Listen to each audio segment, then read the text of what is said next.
Noong araw na binasa ng malakas ang huling habilin ng kanyang ama, kalmadong inangkin ng kanyang mga kapatid na lalaki at babae ang isang napakalaking kayamanan. Siya naman naiwan lamang sa isang tumatandang kabayo na ayaw ng kahit sino. Sa harap ng notaryo, tinawanan siya nila ng walang kahihiyan. Tinawag nila siyang kabiguan ng pamilya. Ang hindi nila alam, ang hayop ay may dalang lihim na pinrotektahan ng kanyang ama sa loob ng 30 taon. Nang tuluyan niya itong matuklasan, babalik sa kanila ang bawat malupit na tawa at hahabulin sila ng kanilang sariling pangungutya.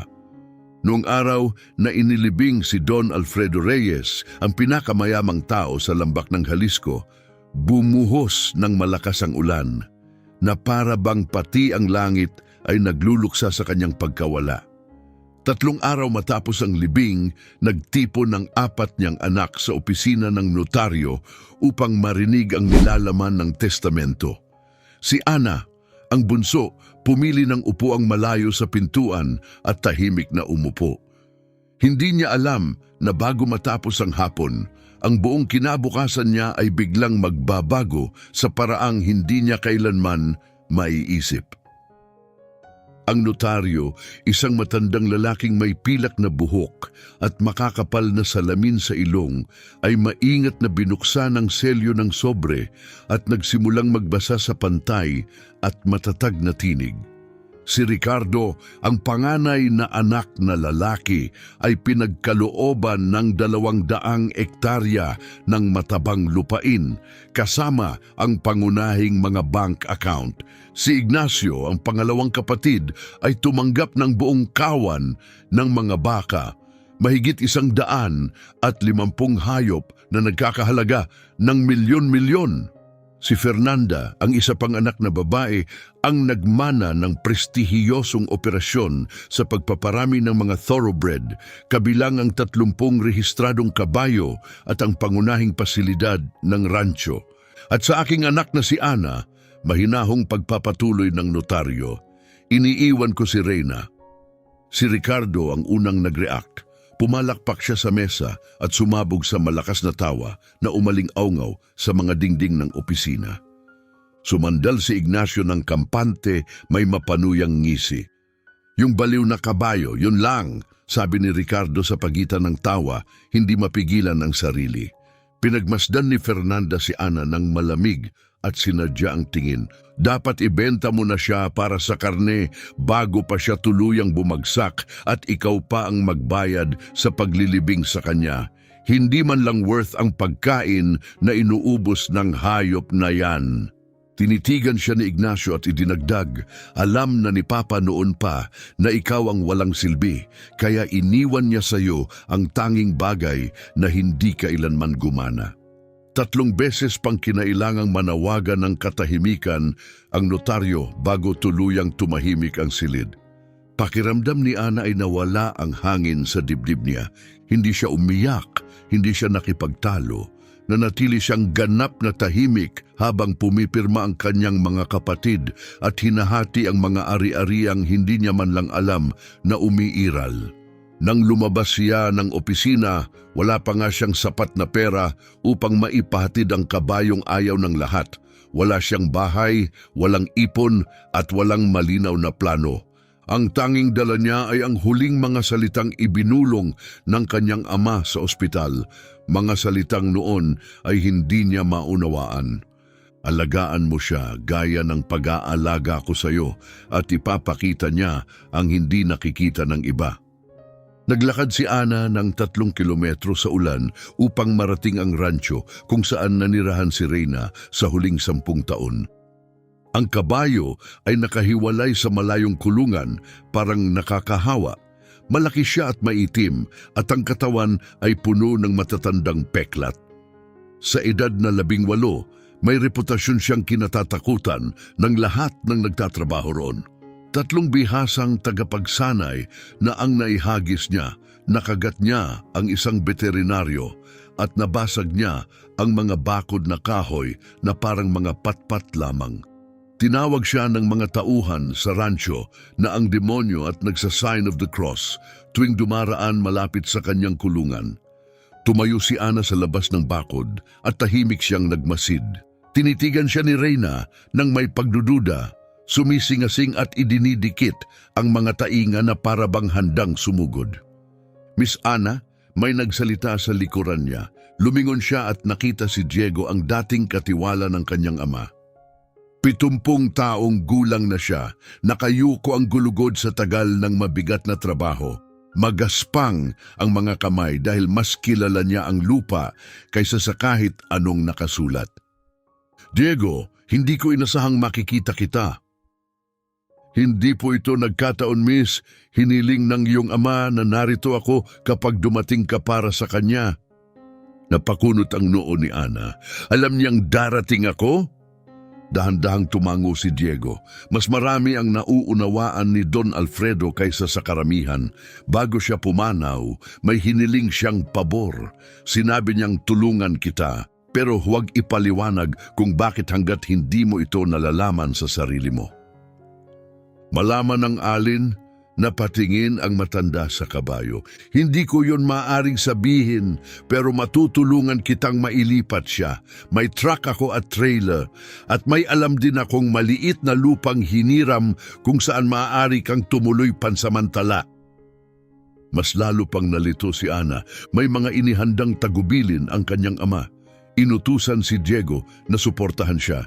At ang kabayong kinamumuhian ng lahat ay tila may tinatagong bagay na kailangan niyang matuklasan mag-isa. Napuno ang isip niya ng mga tanong na walang sagot. Bakit ito pinagplanuhan ng tatay ko? Simple lang ang sagot ni Diego, dahil mas kilala ka niya kaysa sa inaakala mo. Ang hiniram na lupa ay nasa dulo ng bayan. Isang magaspang na bahagi na may maliit na bahay na yero ang bubong, walang kuryente at walang tubig. Pag-aari iyon ng malayong kamag-anak ni Diego na umalis para magtrabaho sa Hilaga at hindi pa babalik sa lalong madaling panahon. Gumawa si Ana ng pansamantalang kwadra para kay Reyna gamit ang mga lumang tabla at mga tarpaulin. Masama ang unang araw. Hinampas ng kabayo ang bakod ng sobrang lakas kaya lumuwag at lumipad ang ilang tabla. Isang kapitbahay ang nagmamadaling lumapit, galit na sumisigaw. Kapag nakawala ulit yang hayop na yan, tatawag ako ng mga autoridad. Nasa hiniram na lupa ka lang at may delikadong nilalang ka pa. Taos-pusong humingi ng tawad si Ana at nangakong palalakasin ang kulungan. Pinigil niya ang luha hanggang sa makaalis ang lalaki. Nung gabing iyon, humiga siya sa malamig na sahig ng bahay yero. Ang jacket niya'y nakatiklop sa ilalim ng ulo. Ang lamig ay pumapasok sa bawat siwang. Sa labas, binabayo ni Reyna ang mga dingding ng kuwadra na parabang gusto niyang wasakin ang lahat sa paligid niya. 3:00 ng madaling araw, hindi na niya nakayanan. Sumiksik siya sa isang sulok at umiyak sa unang pagkakataon mula nang ilibing ang kanyang ama. Umiyak siya sa kahihiyang naranasan niya sa opisina ng notaryo. Nagluksa siya sa mga taong ginugol niya sa pag-aalaga kay Don Alfredo habang ang kanyang mga kapatid ay dumadalaw lamang para humingi ng pera. Higit sa lahat, umiyak siya dahil hindi niya maintindihan kung bakit nangyari ito sa kanya. Nang humupa ang paghigbi niya, napatingin siya sa kuwadra. Tahimik na si Reyna. Sa isang saglit, naisip niya kung nakinig ba ang kabayo sa sakit niya. Ano ang itinatago mo? Bulong niya sa dilim. Bakit ikaw ang pinili ng tatay ko para sa akin? Walang sagot. Ngunit sa katahimikang iyon, nagpasya si Ana. Hindi siya susuko, hindi dahil sa pride o katigasan ng ulo, kundi dahil may pangako sa tinig ng kanyang ama na may mas malalim pa sa nakikita. Malalaman niya ang katotohanan kahit mga hulugan pa ito ng lahat ng sakripisyo. 3 buwan ang nakalipas, nakahiga si Don Alfredo Reyes sa kama ng ospital, napapalibutan ng mga makinang sumusubaybay sa bawat marupok na tibok ng kanyang humihinang puso. Binalaan siya ng mga doktor na ilang linggo na lang ang itatagal niya. Ang mga nakatatanda niyang anak ay dumadalaw paminsan-minsan, pumipirma ng mga dokumento at nag-uusap tungkol sa mga ari-arian sa mga pasilyo. Si Ana lang ang dumarating tuwing 7:00 ng umaga at nananatili hanggang pilitin siyang pauwiin ng mga nurse sa gabi. Noong araw na iyon, mas malinaw ang isip ni Don Alfredo kaysa karaniwan. Hiniling niya kay Ana na isara ang pinto at lumapit sa kama. Alam mo ba kung bakit hindi ko kailanman ibinenta si Reyna? Tanong niya sa mahina at paos na tinig. Hindi mo po ipinaliwanag, Dad. Ang kabayong iyon ay mas mahalaga kaysa sa anumang lupain na pag-aari ko. Mas mahalaga kaysa sa mga baka. Mas mahalaga kaysa sa pera sa mga account ko. Pero para lang sa taong marunong talagang makita siya. Nalito si Ana. Dad, wala nang nakasakay sa kanya sa loob ng 10 taon. Sabi ng mga tao, baliw siya. Mahinang ngumiti si Don Alfredo. Napapansin lang ng mga tao ang pasok sa inaasahan nila. Ikaw, palagi mong pinapansin ang binabaliwala ng iba. Kaya iniiwan ko siya sa iyo. Dad, hindi ko kailangan ng kabayo. Kailangan ko... Marahan siyang pinatigil ng ama. Hinawakan ang kamay niya sa kaunting lakas na natitira. Alagaan mo siya gaya ng pag-aalaga ko sa iyo at ipapakita niya ang hindi nakikita ng iba. Ipagpangako mo sa akin. Ipinapangako ko pero kapag natuklasan mo ito, maintindihan mo rin sa wakas kung bakit ako gumawa ng mga desisyon ko. Magiging malinaw ang lahat. Pumikit siya at inakala ni Ana na nakatulog na ito. Pagkatapos, mahina niyang inawit ang isang lullaby, ang parehong himig na inaawit niya noong bata pa si Ana, isang awit na hindi na niya narinig sa loob ng 2 dekada. Nang matapos ang kanta, marahang pinisil ni Don Alfredo ang kanyang kamay sa huling pagkakataon. Tandaan mo ang kanta, anak ko. Tila naramdaman din niyo ni Reyna. 2 linggo matapos silang manirahan sa hiniram na lupa, napansin ni Ana ang isang mamahaling pick-up truck na mabilis na bumabaybay sa maalikabok na daan patungo sa maliit niyang bahay. Bago pa man ito tuluyang huminto, alam na niya kung sino iyon. Si Fernanda.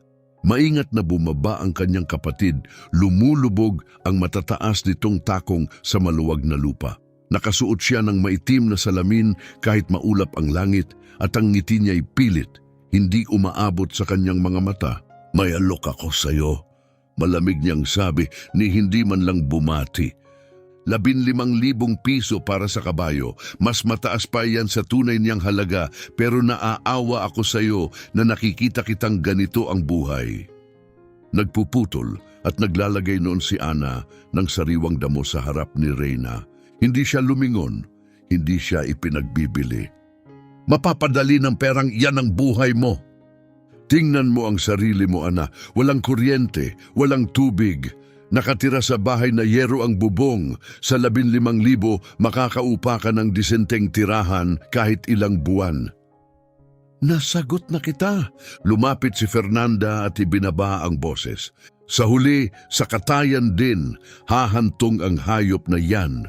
Matanda na siya, marahas at walang silbi. Kung ibebenta mo siya sa akin, kahit paano'y mabilis ang magiging katapusan niya. Kung hindi, mapapanood mo siyang mamatay sa gutom dahil hindi mo kayang pakainin. Sa pagkakataong ito, humarap si Ana sa kanya. Bakit ka biglang nag-aalala sa kabayong sinasabi mong walang halaga? Saglit, nanatigilan si Fernanda, 1 segundo lamang. Hindi ako nag-aalala sa kabayo, nag-aalala ako sa iyo, magkapatid tayo. Hindi mo naman ako itinuring na kapatid. Dahan-dahang inalis ni Fernanda ang kanyang salamin. Matalas at walang emosyon ang kanyang mga mata. May 1 linggo ka para pag-isipan. Pagkatapos noon, bababa sa 3,000 ang alok. At pagkatapos noon, wala ka nang makukuha. Bumalik siya sa kanyang truck. Bago umalis, sumandal siya palabas ng bintana. Ipapakita ko sa iyo kung paano namumuhay ang mga taong marunong magdesisyon. Inihagis niya ang kanyang telepono kay Ana. Sa screen ay makikita ang isang gallery ng mga larawan. 30 retrato ng mga eleganteng thoroughbred na kabayo sa malilinis at mamahaling kuwadra. Kahit alin sa mga kabayong ito, mayabang na sabi ni Fernanda, ay mas mahalaga pa kaysa sa buong pagkatao mo. Pagkaraan ng 3 araw, si Ricardo naman ang dumating. Hindi tulad ni Fernanda, hindi siya dumating ng marangya. Naglakad siya mula sa highway, mag-isa, may dalang makapal na sobre na kulay kayumanggi. Pinipilit niyang magmukhang magiliw ang kanyang ekspresyon. Kapatid, mabuti at nakita kita. Inaayos ni Ana ang bahagi ng bakod na sinira ni Reyna nung nakaraang gabi. Nagpatuloy lang siya sa trabaho. Anong kailangan mo, Ricardo? Hindi ako narito para makipagtalo. Bahagyan niyang itinaas ang sobre. Alam kong hindi naging tulad ng inaasahan mo ang testamento at alam kong maaaring maging malupit si Fernanda. Pero hindi ako tulad niya. Gusto kitang tulungan. Paano mo ako tutulungan? Binuksan ni Ricardo ang sobre at ipinakita ang makakapal na bunton ng pera. 50,000 piso. Cash. Para sa kabayo. 5 beses yan kaysa sa alok ni Fernanda. Ibinaba ni Ana ang martilyo at tinitigan ng pera. Mas marami yun kaysa sa perang nakita niya sa isang lugar sa buong buhay niya. Bakit ka magbabayad ng ganon kalaki para sa bagay na sinasabi ninyong walang halaga? Muling ngumiti si Ricardo, ngunit nanatiling malamig ang kanyang mga mata. Hindi ito tungkol sa halaga, tungkol ito sa pagligtas sa iyo. Iniwan ka ni Papa sa isang mahirap na sitwasyon at gusto kong ayusin yon. Uubusin ng kabayong yan ang lahat sa iyo. Lakas mo, kalusugan mo, kinabukasan mo. Ibenta mo siya, kunin mo ang pera, magsimula ka ulit. At kung tumanggi ako, biglang nawala ang ngiti niya. Maingat niyang ibinalik ang pera sa sobre at isinara ito. Pagsisisihan mo yan, bunso. Sisirain ka ng hayop na yan. At kapag wala ka nang natira, maaalala mo ang pag-uusap na ito. Maaalala mong binigyan kita ng pagkakataon at tinanggihan mo. Nagsimula na siyang maglakad palayo sa kahuminto. Isa pa, si Diego, ang matandang katiwala, may mga lihim na hindi mo alam. Mag-ingat ka kung sino ang pinagkakatiwalaan mo. Minsan, ang pinakamatapat ang may pinakamalaking itinatago. Pinanood ni Ana ang kanyang paglaho sa kalsada, kumakabog ang dibdib. Una si Fernanda na nagalok ng banta na tinakpan ng peking kabaitan. Ngayon si Ricardo may dalang pera at babala tungkol kay Diego. May alam sila na hindi niya alam. May mahalagang bagay. Isang gabi, isang marahas na bagyo ang sumabog sa Lambak. Bumuhos ang ulan na parang kurtina ng tubig, niyugyug ng hangin ang bahayero at ang kulog ay umalingaw-ngaw ng napakalakas na tila nanginginig ang lupa. Nagwala si Reyna, humalo ang kanyang mga hiyaw sa dagundong ng kulog. Sinipa niya ang mga kahoy na dingding ng sobrang lakas na tila guguho ang buong kuwadra. Napagtanto ni Ana na kapag nakawala siya sa gitna ng kaguluhang iyon, maaring hindi na niya ito makita pang muli. Hindi nagatubili, kinuha niya ang isang flashlight at tumakbo sa malakas na ulan patungo sa kwadra. Pagkabukas niya ng pinto, biglang sumugod si Reyna, nanlalaki ang mga mata sa takot. Napaatras si Ana sa tamang sandali, nakaiwas sa isang malakas na sipa na maaaring kumitil sa kanyang buhay. Kumalma ka! Sigaw niya, pilit na nilalabanan ang ingay ng bagyo. Kumalma ka, Reyna. Ngunit patuloy ang kabayo sa pagwawala, umiikot, sumisipa, hinahampas ang lupa na para bang may tinatakasan na hindi nakikita. At bigla umalingaw-ngaw sa kanyang alaala ang tinig ng kanyang ama mula sa silid ng ospital. Tandaan mo ang kanta! Alam din yon ni Reyna. Hindi na nag-isip pa si Ana, agad siyang nagsimulang umawit. Yun ang lullaby na dating inaawit ni Don Alfredo sa kanya nung bata pa siya. Ang parehong malambing na awit na kinanta nito noong huling malinaw nitong gabi sa ospital. Nanginginig ang kanyang boses at halos lamunin ng tunog ng ulan, ngunit nagpatuloy pa rin siya. Biglang tumigil si Reyna sa pagsipa. Umangat ang mga tainga nito at tumutok pasulong. Ang mga mata nitong kanina'y puno ng takot ay unti-unting kumalma. Naglabas ang kabayo ng isang huling pagsinghot at tuluyang tumahimik. Patuloy na umawit si Ana habang dahan-dahang lumalapit. Iniabot niya ang kanyang kamay. Hindi siya kinagat ni Reyna, hindi siya sinipa, hindi siya umatras. Sa unang pagkakataon, sa loob ng 10 taon, hinayaan itong mahawakan siya ng isang tao. Marahang hinaplos ni Ana ang basang leeg nito. Pagkatapos, ibinaba ng kabayo ang ulo nito at ipinatong sa kanyang dibdib na parang isang pagod na bata. Inaawit ito sa iyo ng tatay ko, bulong niya. Kaya niya itinuro ito sa akin para magtiwala ka sa akin. Nung gabing iyon, may nagbago sa pagitan nilang dalawa. Malinaw na naramdaman iyon ni Ana at sa kaibuturan ng kanyang puso may isa pa siyang naunawaan. Matagal nang pinagplanuhan ng kanyang ama ang lahat bago pa man ito pumanaw. Bago tayo magpatuloy, nais naming magpadala ng espesyal na pagbati sa lahat ng nakikinig mula sa iba't ibang panig ng mundo, lalo na sa aming mga taga-subaybay sa United States, Mexico, Colombia, Peru, Spain, Italy, Venezuela, Uruguay, Paraguay, Dominican Republic, Puerto Rico, El Salvador, Ecuador, Bolivia, Chile, Argentina, Costa Rica, Cuba, Canada, France, Panama, Australia, Guatemala, Nicaragua at Honduras. San ka nakikinig ngayon? Mag-iwan ng komento para mabati ka rin namin. Pagpapala sa inyong lahat at maraming salamat sa inyong pakikinig. Ngayon, balik tayo sa kwento. Kinabukasan ng umaga, dumating si Diego na may dalang mga suplay. Mabibigat na sako ng pakain ng kabayo, mga gamit para ayusin ang sirang bakod at isang termos na puno ng mainit na kape. Natagpuan niya si Ana sa loob ng kuwadra, dahan-dahan at kalmadong sinusuklay si Reyna. Santa Maria, bulong ng matanda mula sa pintuan, hindi makapaniwala. Hindi ko akalaing makikita ko ito sa sarili kong mga mata. Ngumiti si Ana habang patuloy na sinusuklay ang kabayo na para bang iyon ang pinakanormal na bagay sa mundo. Yung kanta, mahina niyang sabi. Sinabi ng tatay ko na kilala iyon ni Reyna. Maingat na pumasok si Diego na para bang natatakot siyang masira ang isang di nakikitang mahika. Inaawit sa kanya ng iyong ama ang lullaby na yan araw-araw sa loob ng maraming taon, paliwanag niya. Siya lang ang tanging taong pinayagan ni Reyna na lumapit. Huminto si Ana. Ano ang nangyari sa kanya, Diego? Bakit siya naging ganito?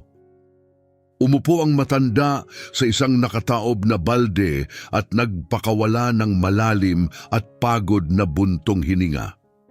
10 taon na ang nakalipas, si Reyna ang pinakamaamong kabayo sa rancho. Sinasakyan siya ng iyong ama tuwing madaling araw bago sumikat ang araw. Hindi sila mapaghiwalay. Sandali siyang tumitig sa lupa na parang binabalikan ang nakaraan. Pero may nangyari, hindi ko alam ang buong kwento. Isang araw, bumalik si Don Alfredo sa rancho na wasak ang itsura. Pumasok siya sa kuwadra mag-isa at ikinandado ang sarili kasama si Reyna ng 3 oras. Tahimik na nakinig si Ana. Nang lumabas siya, pagpapatuloy ni Diego, hindi na pareho ang kabayo. Napamura si Ana sa sarili. Ano kaya ang nangyari roon? Umiling si Diego. Walang nakakaalam. Pagkatapos nun, ipinagbawal ng iyong ama na may lumapit sa hayop. Gumastos siya ng malaki para panatilihin itong buhay kahit sinasabi ng lahat na dapat na itong patayin. Akala ng mga manggagawa, nawalan na ng isip si Don Alfredo. Pagkatapos ay mahina niyang idinagdag, pero iisa lang ang palagi niyang sinasabi, mas mahalaga ang kabayong ito kaysa sa buong ari-arian at balang araw may makakaunawa. Huminto si Ana sa pagsuklay. Mas mahalaga kaysa sa lahat, wala naman siyang rehistro, wala siyang mga anak, Hindi siya makakarera, hindi siya makakapagtrabaho. Ano ang posibleng magpahalaga sa kanya ng ganon? Tumayo si Diego. Miss, nangako akong tutulungan kita, mariin niyang sabi. Pero nangako rin akong hindi ko sasabihin ang katotohanan hanggat hindi mo ito nadidiskubre mag-isa. Tinitigan niya si Reyna ng seryoso. Ito lang ang masasabi ko. Pagmasdan mong mabuti ang kabayong yan. Tingnan mo siya tulad ng pagtingin ng iyong ama. May tiyaga, kabaitan at pagmamahal. Lalong bumaba ang kanyang tinig. May pinoprotektahan siya na hindi dapat matagpuan ng iyong mga kapatid. Dumating si Ignacio nang walang babala. Sa pagkakataong ito, hindi siya nag-iisa. May kasama siyang dalawang lalaking hindi pa kailanman nakita ni Ana. Bumaba sila mula sa isang itim na truck na may plaka mula sa ibang estado at pumasok sa lupa na parang kanila na iyon. Bunso, sabi ni Ignacio, nakangiting mas mapanganib kaysa magiliw. Kailangan nating pag-usapan ng negosyo. Agad na pumwesto si Ana sa pagitan nila at ng kwadra. Wala tayong dapat pag-usapan. Oh, meron, sagot ni Ignacio. Ibinebenta na ang lupang ito. Bibilhin ko. At kapag akin na, ikaw at ang kabayo mo ay kailangang umalis. Hiniram lang ang lupang ito, maring sagot ni Ana. Hindi nagbebenta ang may-ari. Malakas na tumawa si Ignacio. Nakatira sa United States ang may-ari at may mga utang siya. Kinausap ko na siya. Sa loob ng 2 linggo, pipirma na siya. Naglakad ang dalawang lalaki patungo sa kwadra. Hindi gumalaw si Ana. Kapag hinawakan ninyo ang kabayo, tatawag ako ng pulis. Ngumisi si Ignacio. Sa anong telepono at sa anong pera ka kukuha ng abogado?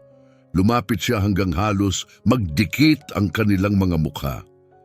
Makinig ka ng mabuti, bulong niya. Mapapasakamay ko ang kabayong yan sa madali o sa mahirap na paraan. Ikaw ang pipili. May boses na pumutol sa tensyon mula sa likuran nila. Nakapagdesisyon na ang dalaga at aalis na kayo ngayon din. Si Diego iyon, mahigpit niyang hawak ang isang kalawangin na pala. Ang mga mata niyang dati maamo ay ngayon parang bato sa tigas. Tinitigan siya ni Ignacio nang may paghamak. May mga lihim ka rin, Diego, sabi niya. Huwag mo akong piliting ipaalala sa'yo. Hindi na tinag si Diego. Ang mga lihim ko ay akin, sagot niya. At ang mga lihim ng pamilyang ito ay para sa pamilyang ito. Umalis kayo bago pa ako makagawa ng bagay na pareho nating pagsisisihan. Tumagal ang katahimikan ng ilang segundo. Sa wakas, umatras si Ignacio. 2 linggo, bunso, babala niya. Pagkatapos noon, wala ka o ang matandang yan ang makakapigil sa akin. Sumakay siya sa truck at umalis silang tatlo, nag-iiwan ng makapal na ulap ng alikabok. Humarap si Ana kay Diego. Anong mga lihim ang alam niya tungkol sa'yo? Dahan-dahang ibinaba ni Diego ang pala, nanginginig ang kanyang mga kamay. Mga lumang lihim, miss, pag-amin niya. Mula sa panahong iba pa akong tao, mga lihim na maaaring sumira sa akin. Isang hapon, sa ilalim ng nagliliyab na init ng araw, nililinis ni Ana ang mga kuko ni Reyna nang may mapansin siyang kakaiba sa kaliwang likurang sapatos nito. Sa una, inakala niyang karaniwang gas-gas lang dulot ng edad at gamit. Pero nang yumuko siya ng mas malapit, napansin niyang masyadong tuwid at maingat ang mga marka para maging aksidente. Mabilis siyang kumuha ng wire brush at basang tela. Dahan-dahan niyang kinuskos ang metal. Unti-unting natanggal ang kalawang at dumi. At sa ilalim ng dumi may lumitaw, malinaw na nakaukit sa sapatos ng kabayo, mga guhit, mga letra, mga numero. Parang tumigil ang tibok ng puso ni Ana. Nagpatuloy siya sa paglilinis hanggang maging malinaw ang buong mensahe. BNG-19877-24-58-3-19-41. Mukha itong code. Pamilyar ang mga inisyal, ngunit hindi niya maalala kung saan niya iyon nakita. Tumakbo siya papunta kay Diego na nag-aayos ng bakod sa malayong bahagi ng lupa. "Diego, tingnan mo ito!" sigaw niya. Pilay na lumapit ang matanda, bakas na ang pag-aalala sa mukha. Pagkakita niya sa sapatos ng kabayo, namutla siya. "Diyos ko!" bulong niya. "Nakita mo na?" Tinitigan siya ni Ana. "Ano ito? Ano ang ibig sabihin ng BNG-1-187? Tiningnan siya ni Diego na may halong ginhawa at takot. "Bangko Nasyonal de Guadalajara," mahina niyang sabi. "Isang sangay na itinatag noong 1987. May pribadong vault ang iyong ama roon." Napakurap si Ana. "Isang vault?" Tumango si Diego. "Walang nakakaalam na umiiral iyon," dagdag niya. "Walang iba kundi ang iyong ama at ako." Nanuyo ang lalamunan ni Ana. "Ano ang nasa loob?" Umiling si Diego. "Hindi ko alam. Hindi niya sinabi sa akin. Pinangakuan niya lang ako na kapag may nangyari sa kanya, sisiguraduhin kong ikaw mismo ang makakatuklas nito at na walang ibang makakaalam." Tumingin si Ana sa sapatos ng kabayo, pagkatapos kay Diego, saka sa malayong abot tanaw kung saan nagsisimula nang lumubog ang araw. "Kailangan kong pumunta sa Guadalajara," sabi niya. Sumeryoso ang mukha ni Diego. "Mag-isa kang pumunta," babala niya. "Huwag mong sasabihin kaninuman." Pagkatapos ay hinawakan niya ang braso ni Ana gamit ang magaspang at kalyo niyang kamay. "Mag-ingat ka, miss. Ano man ang nasa vault na iyon ay maaaring magbago ng buhay mo, sa mabuti o sa masama." Noong gabing iyon, hindi nakatulog si Ana. Nakaupo siya sa malamig na sahig ng bahayero, bukas ang flashlight, hawak ang papel kung saan maingat niyang kinopya ang bawat numero mula sa sapatos ng kabayo. Pinag-aralan niyang muli at muli ang mga numero, naghahanap ng anumang nakatagong kahulugan.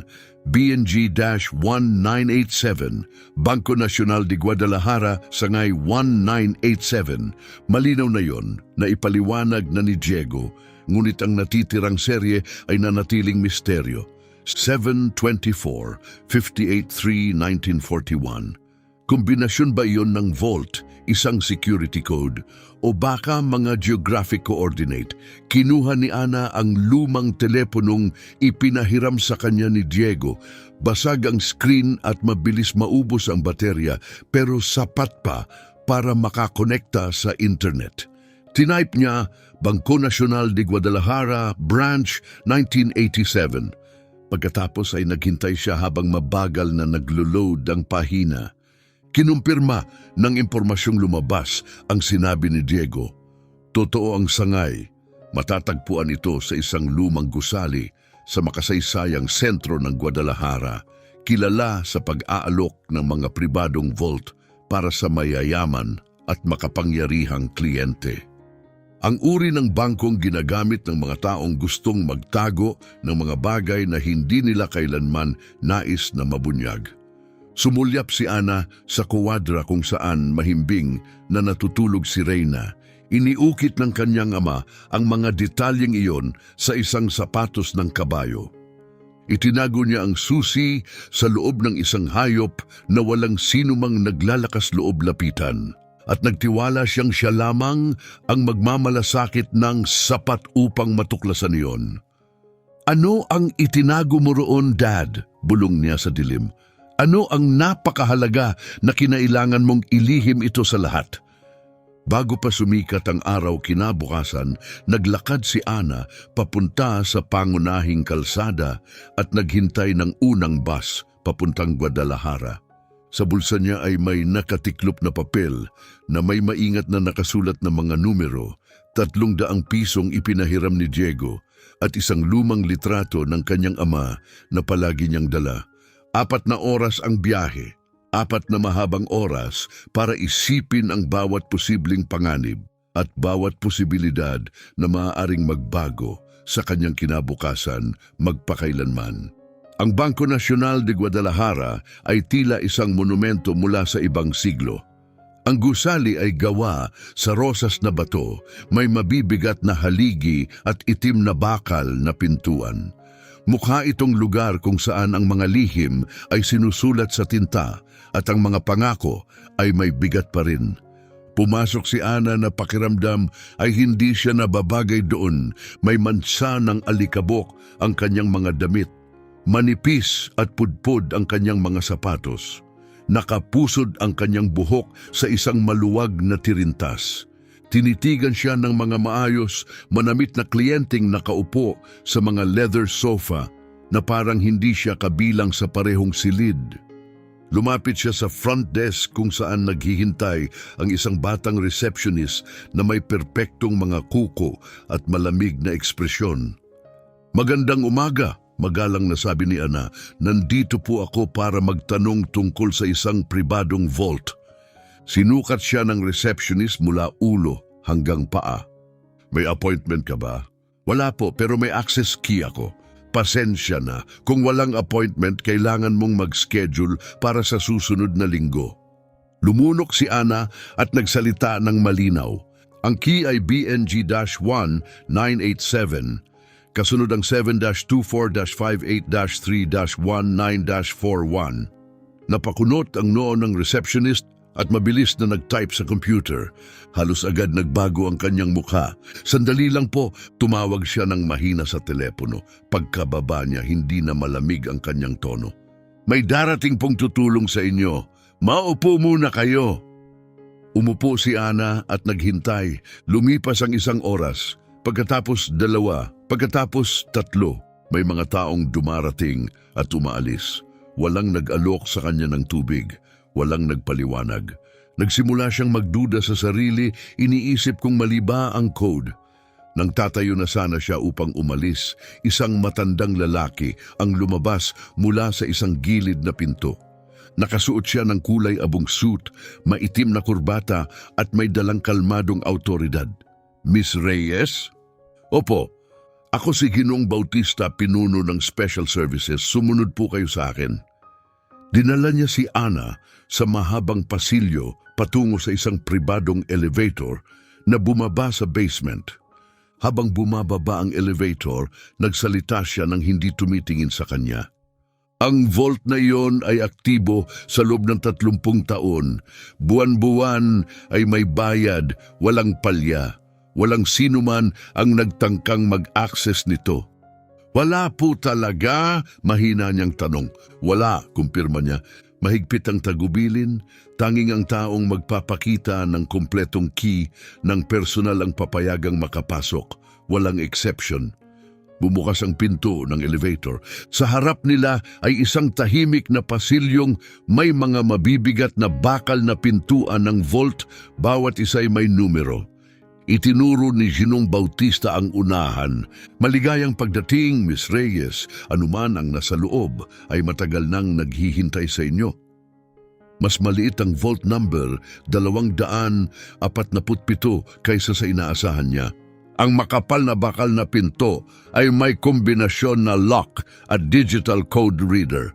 Tumabi si Ginoong Bautista at sininyasan siyang ilagay ang mga numero. 7-24-58-3-1941. Umalingaw-ngaw ang isang metalikong click sa tahimik na pasilyo. Dahan-dahang bumukas ang pinto. Naglabas ng mahinang amoy ng lumang hangin. Sa loob ay may isang metal na baul na kasinlaki ng maliit na trunk. May manipis na patong ng alikabok sa ibabaw nito na para bang hindi nagalaw sa loob ng maraming dekada. Sa tabi nito ay may isang nanilaw na sobre at isang itim na kuwadernong balat. "Iiwan ko muna kayo," magalang na sabi ni Ginoong Bautista. "Maglaan kayo ng sapat na oras. Kapag tapos na kayo, pindutin ang pulang baton sa tabi ng pinto." Hinintay ni Ana na makalayo siya. Ang katahimikan sa loob ng vault ay tila ganap, halos banal, na para bang wala ng ibang mundo sa labas. Una niyang kinuha ang sobre. Nanginginig ang kanyang mga kamay habang binubuksan ito. Sa loob ay isang sulat kamay na liham. Agad niyang nakilala ang sulat ng kanyang ama. "Ana, kung binabasa mo ito, ibig sabihin ay sinunod mo ang aking mga tagubilin. Inalagaan mo si Reyna nang talikuran siya ng iba. Natuklasan mo ang itinago ko para sa iyo. Lahat ng nasa kahong ito ay sa iyo, hindi dahil sa dugo, Hindi dahil sa batas, kundi dahil sa kung sino ka bilang tao. Gamitin mo ito ng may karunungan. Kapag nalaman mo ang katotohanan tungkol sa iyong mga kapatid, huwag mong hayaang ang galit ang magkontrol sa iyo. Ang galit ay isang bilangguan at isinilang kang malaya, buong pagmamahal ang iyong ama. Napuno ng luha ang mga mata ni Ana at lumabo ang lahat sa harap niya. Huminga siya ng nanginginig sa kabinuksan ng metal na kahon. Sa loob ay may mga folder, dosenang folder na siksik, lahat puno ng mga legal na papeles, mga titulo ng ari-arian na may opisyal na selyo, mga kasunduan sa pagbili, mga notaryadong tala at mga kontratang nilagdaan maraming taon na ang nakalipas. Nagsimulang maghalukay si Ana sa mga pahina, hindi makapaniwala sa nakikita niya. Mga ari-arian yon. Hindi isa o dalawa, kundi 17 magkakaibang ari-arian na nakakalat sa 5 estado. May mga lupain, mga bodega, mga gusaling pangkalakalan, isang apartment complex sa Guadalajara, isang rancho sa Michoacan, at ilang mga pwestong pangnegosyo sa Guanajuato. Lahat ay nakarehistro sa ilalim ng isang kumpanyang tinatawag na El Legado del Valle S. Jeta. At ang tanging nakalistang benepisyaryo ay simple ngunit nakakagulat.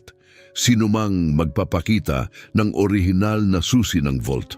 Mabilis na kinuwenta ni Ana sa isip ang mga numero. Napakalaki ng kabuuang halaga. Mahigit 100 milyong piso. Ngunit may isa pang bagay na naghihintay sa loob ng vault, ang itim na kwadernong balat. Hindi lang kwaderno yon, tala-arawan yon. Ang unang entry ay may petsang 15 taon na ang nakalipas. Sa simula, matatag at kumpiyansa ang sulat kamay ni Don Alfredo, ngunit habang binabaliktad ni Ana ang mga pahina, humihina at nanginginig ang mga letra na para bang pinagod siya ng panahon mismo. Nagsimulang magbasa si Ana mula sa umpisa, Marso Laba Yutuban. Ngayong araw natuklasan ko na pineke ni Ricardo ang pirma ko sa 3 dokumento sa bangko. Nag-withdraw siya ng 2 milyong piso mula sa pangunahing account ng walang pahintulot ko. May ebidensya ako, ang orihinal na mga papel na may peking pirma. Sinuri iyon ng isang eksperto sa sulat kamay at kinumpirmang hindi iyon akin. Hindi ko muna siya haharapin. Gusto kong makita hanggang saan siya dadalhin ng kanyang kasakiman. Nanginig ang mga kamay ni Ana. Binuklat niya ang susunod na pahina at nagpatuloy Hulyo 8. 3 taon ng palihim na nagbebenta si Ignacio ng mga baka sa likod ko. May sikreto siyang mamimili sa Michoacan na nagbabayad sa kanya ng cash. Itinala ko ang bawat transaksyon. May mga litrato ako ng mga truck, mga resibong nakuha ko sa opisina niya at mga testimonya ng mga manggagawang pumayag magsalita nang hindi nagpapakilala. Tinitingnan ako ng anak ko na parang bangko. Nakakalimutan niyang ang mga bangko ay nagtatala ng lahat. Mas mabilis na niyang binabaliktad ang mga pahina ngayon habang humihigpit ang sikmura niya. Patong-patong ang pagtataksil, sunod-sunod, Ricardo, Ignacio. At pagkatapos, Fernanda. Setyembre 3, ang pinakamasakit ay si Fernanda. Noong nagkaroon ng Alzheimer's ang kanyang ina, si Fernanda ang dumadalaw sa kanya mag-isa. Inakala kong pag-ibig iyon. Pero kahapon, nakita ko ang mga papel. Pinapirma ni Fernanda ang kanyang ina sa mga dokumento kahit hindi na nito alam ang sarili niyang pangalan. Inangkin niya ang mga alahas na milyong halaga, mga alahas na gusto ng asawa ko na iwan para kay Ana. Nagnakaw siya sa sarili niyang ina at hindi na maalala ng kanyang ina na ninakawan siya. Ipinasara ni Ana ang talaarawan sandali. Kailangan niya ng hangin. Pero sa loob ng vault walang bintana, tanging malamig na pader, malalim na katahimikan at mga katotohanang mas masakit pa sa anumang sugat. Gayunman, pinilit niyang magpatuloy dahil may dahilan kung bakit itinabi ng kanyang ama ang lahat ng ito. At ang dahilan na iyon ay kailangang naroon sa mga pahina. Ang mga sumunod na entry ay naglalarawan ng mga taon ng tahimik na pagmamasid. Hindi agad kumilos si Don Alfredo. Sa halip, nagmasid siya. Nag-hire siya ng mga private investigator. Nangolekta siya ng ebidensya. Gumawa siya ng kumpletong case file para sa bawat isa sa tatlo niyang mas matatandang anak. Ricardo, pandaraya sa bangko, pamemeke ng dokumento, pag-iwas sa buwis, sapat para ipakulong siya. Ignacio, pagnanakaw ng mga baka, iligal na bentahan at mga madilim na deal sa kahina-hinalang mga mamimili. May suportang litrato at sinumpaang salaysay. Fernanda, pagmamanipula sa isang mahina at walang malay na tao, pagnanakaw ng ari-arian at mga peking pirma na kinuha mula sa may sakit niyang ina. Ngunit may napansin si Ana na hindi niya inaasahan. Isang seksyon na nakamarka ng isang kalawangin na paperclip. Sa pahina nakasulat sa pulang tinta ang dalawang salita, basahin sa huli. Sa ngayon, binaliwala muna niya iyon. Kailangan muna niyang maunawaan ang lahat. Kaya bumalik siya sa mga pangunahing entry. Matagal na akong nag-iisip kung ano ang gagawin ko sa lahat ng ito. Maaari ko silang harapin, maaari ko silang alisin sa testamento ng hayagan.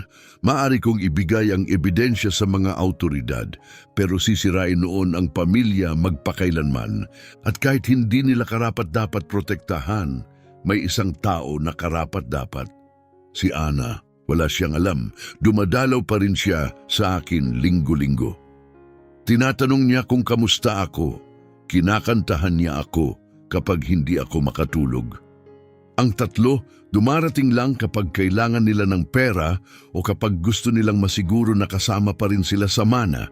Si Ana dumarating dahil mahal niya ako. Napahinto si Ana sa pagbabasa.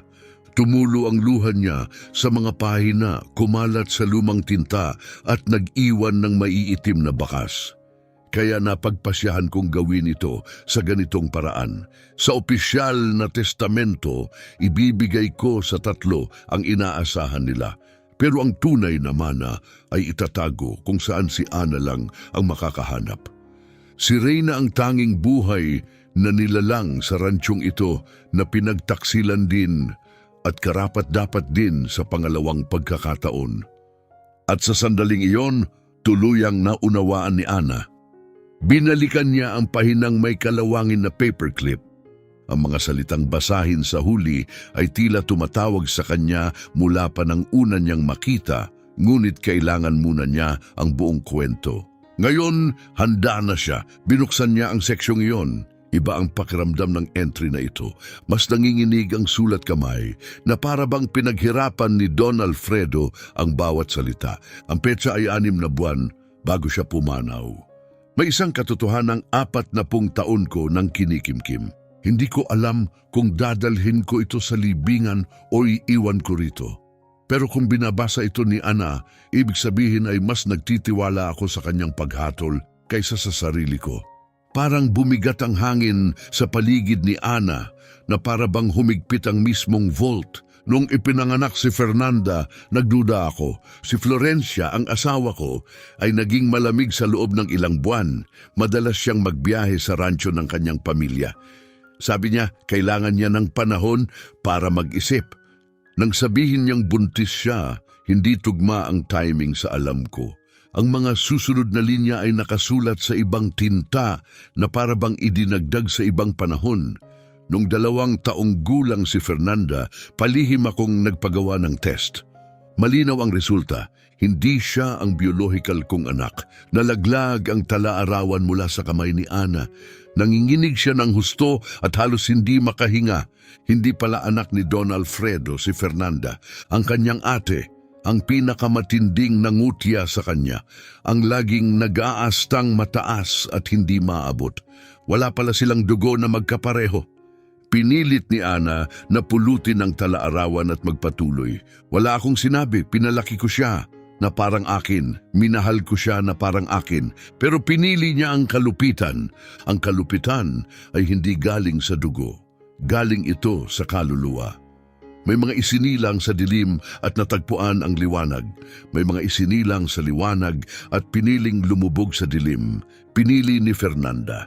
Napunit ang susunod na pahina, may maliit na piraso na lang ang natira.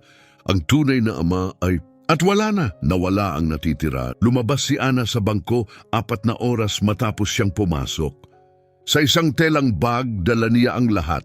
Mga titulo, mga dokumento ng kumpanya, ang talaarawan at ang ebidensyang tinipon ng kanyang ama. Pinapirma siya ni Ginoong Bautista sa isang resibo, saka inabot ang kanyang calling card.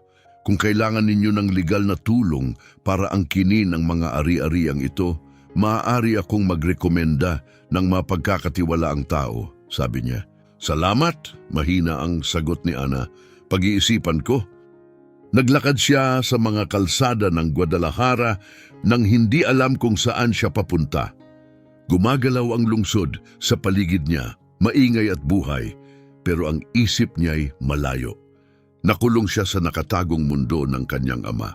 Isang mundong ang mga lihim ay inukit sa sapatos ng kabayo at ang mga testamento ay kalahati lang ng katotohanan. Naisip niya si Ricardo, nagnanakaw ng milyon habang nagkukunwaring responsabling anak. Naisip niya si Ignacio, palihim na nagbebenta ng mga baka, tinatakot siya, tinitingnan siya na para bang sagabal lang siya. Naisip niya si Fernanda, nagnanakaw ng alahas, mula sa sarili niyang ina habang masyado nang may sakit ang babae para maintindihan ang nangyayari. At naisip niya ang huling katotohanang bumaligtad sa lahat. Hindi pala anak ni Don Alfredo si Fernanda at hindi kailanman nalaman iyon ni Fernanda. At naisip din niya ang sarili niya, ang bunso, ang tinawag na walang silbi, ang walang natanggap, kundi isang matandang kabayo habang hinati ng kanyang mga kapatid ang hayagang kayamanan. Ngayon, hawak niya ang tunay na mana at hawak din niya ang patunay ng bawat pagtataksil. Iisa na lang ang tanong, ano ang gagawin niya rito? Mananatili ba siyang tahimik, ibebenta ng paunti-unti ang mga ari-arian at maglalaho kasama ang pera bago pa mapansin ng iba? O aangkinin niya ang nararapat sa kanya at haharapin ang kanyang mga kapatid sa katotohanan? Habang naghihintay siya ng bus pauwi, nakapagpasya siya, hindi siya magtatago, hindi siya tatakas. Aangkinin niya ang bawat ari-arian, bawat piso at bawat piraso ng lupang iniwan ng kanyang ama para sa kanya. At kung gusto ng kanyang mga kapatid ng digmaan ang makukuha nila. Ang abogado na kinuha ni Ana ay si Rodrigo Perez. Bata pa siya at kamakailan lamang umalis sa isang makapangyarihang law firm kung saan natutunan niya ang isang mahalagang aral. Sa korte, karaniwang nananalo ang may pinakamaraming pasensya at may pinakamatibay na ebidensya. Nang ipakita ni Ana ang mga dokumento mula sa vault, muntik na siyang mahulog sa kanyang upuan. Totoo ba ito? Tanong niya habang nakatitig sa mga papeles.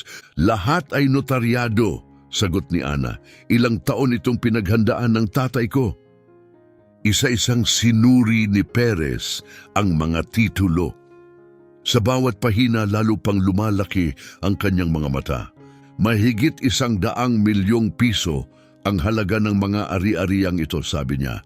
At legal na protektado ang lahat sa ilalim ng isang korporasyon na ikaw ang tanging nakalistang benepisyaryo.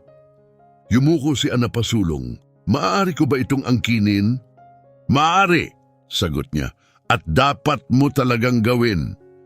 Tinapik niya ang mga dokumento. Sa totoo lang, simple ang proseso. Ipapakita natin ang mga orihinal, ibe-verify ang vault access key at kukumpletuhin ang formal na paglilipat sa pangalan mo. Gaano katagal iyon? Tanong niya. Kung walang hahadlang, ilang linggo lang. Ngunit naging seryoso si Perez. Malalaman ng mga kapatid mo, babala niya, sa sandaling mairehistro ang mga ari-arian sa pangalan mo, makakatanggap sila ng legal na abiso. At base sa mga ikinuwento mo, hindi sila mananahimik. Naalala ni Ana si Ricardo na may mga banta na nakabalot sa kabaitan. Si Ignacio na dumating kasama ang mga estranghero sa itim na truck. Si Fernanda na may malamig na mga mata at malupit na ngiti. Hayaan mo silang malaman, matatag niyang sabi. Tapos na akong magtago. Nagatubili si Perez, saka muling nagsalita. May dinala ka ring talaarawan, sabi niya. May mabibigat na paratang doon, pandaraya, pagnanakaw, pagmamanipula sa isang may sakit na tao.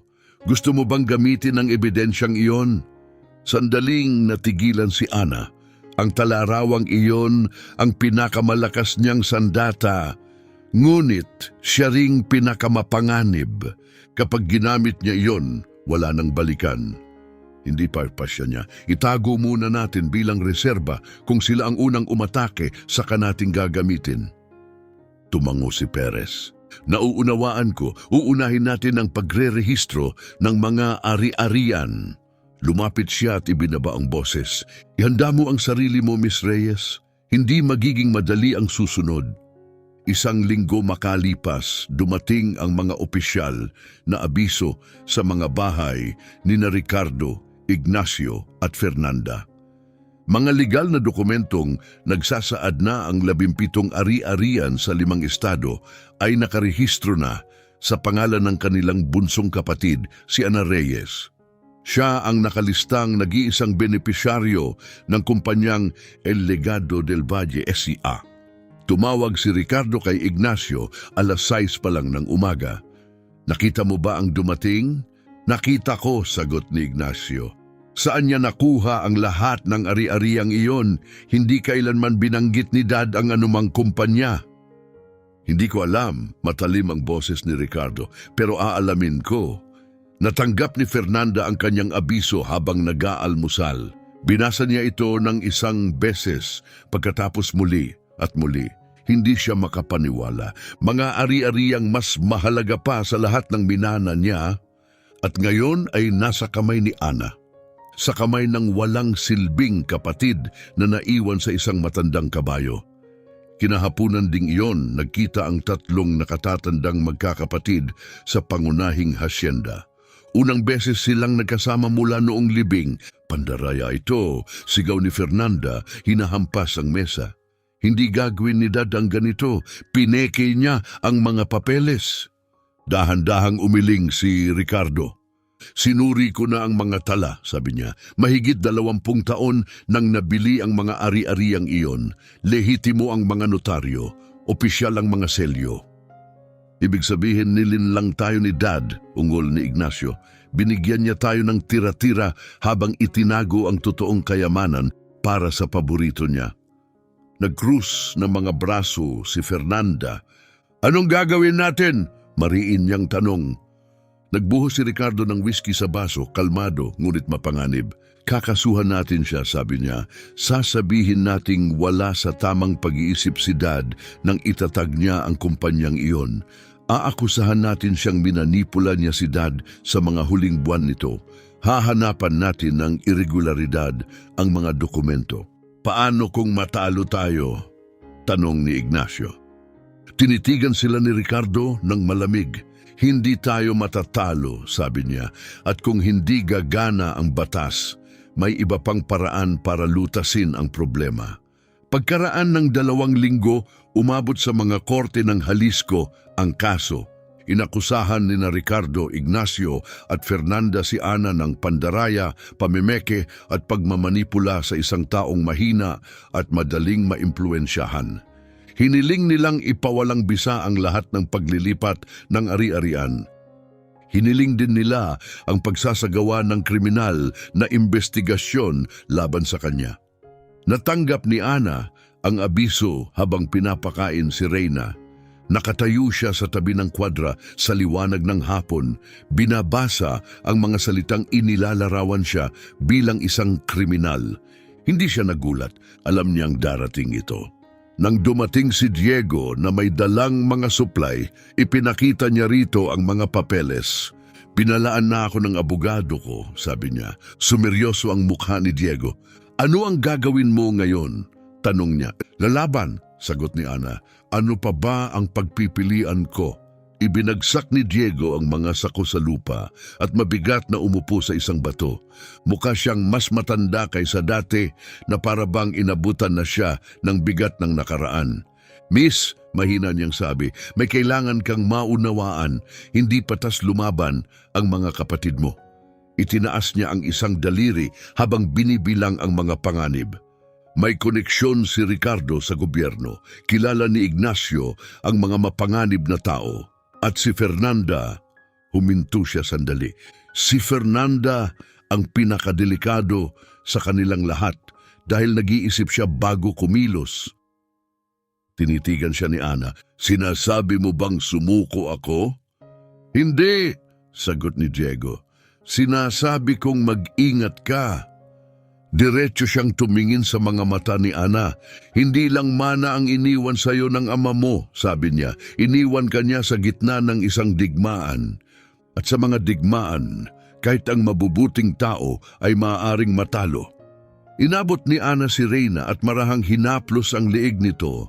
Dama ang init ng hayop sa ilalim ng kanyang kamay. Naglabas si Reyna ng mababang pagsinghot na para bang nauunawaan niya ang bawat salita. Ibinigay sa akin ng tatay ko ang laban na ito dahil naniniwala siyang kaya kong harapin ito. Mahina ngunit matatag na sabi ni Ana, nakapatong ang kamay sa leeg ng kabayo. Kung gusto niyang sumuko ako, hindi niya itatago ang lahat sa loob ng isang hayop na walang ibang naglakas loob lapitan. Pinili niya ako at hindi ko siya bibiguin. Nung gabing yon, habang kausap niya sa telepono ang kanyang abogado at isa-isang sinusuri ang mga dokumento, nakaramdam si Ana ng kakaibang tensyon sa hangin.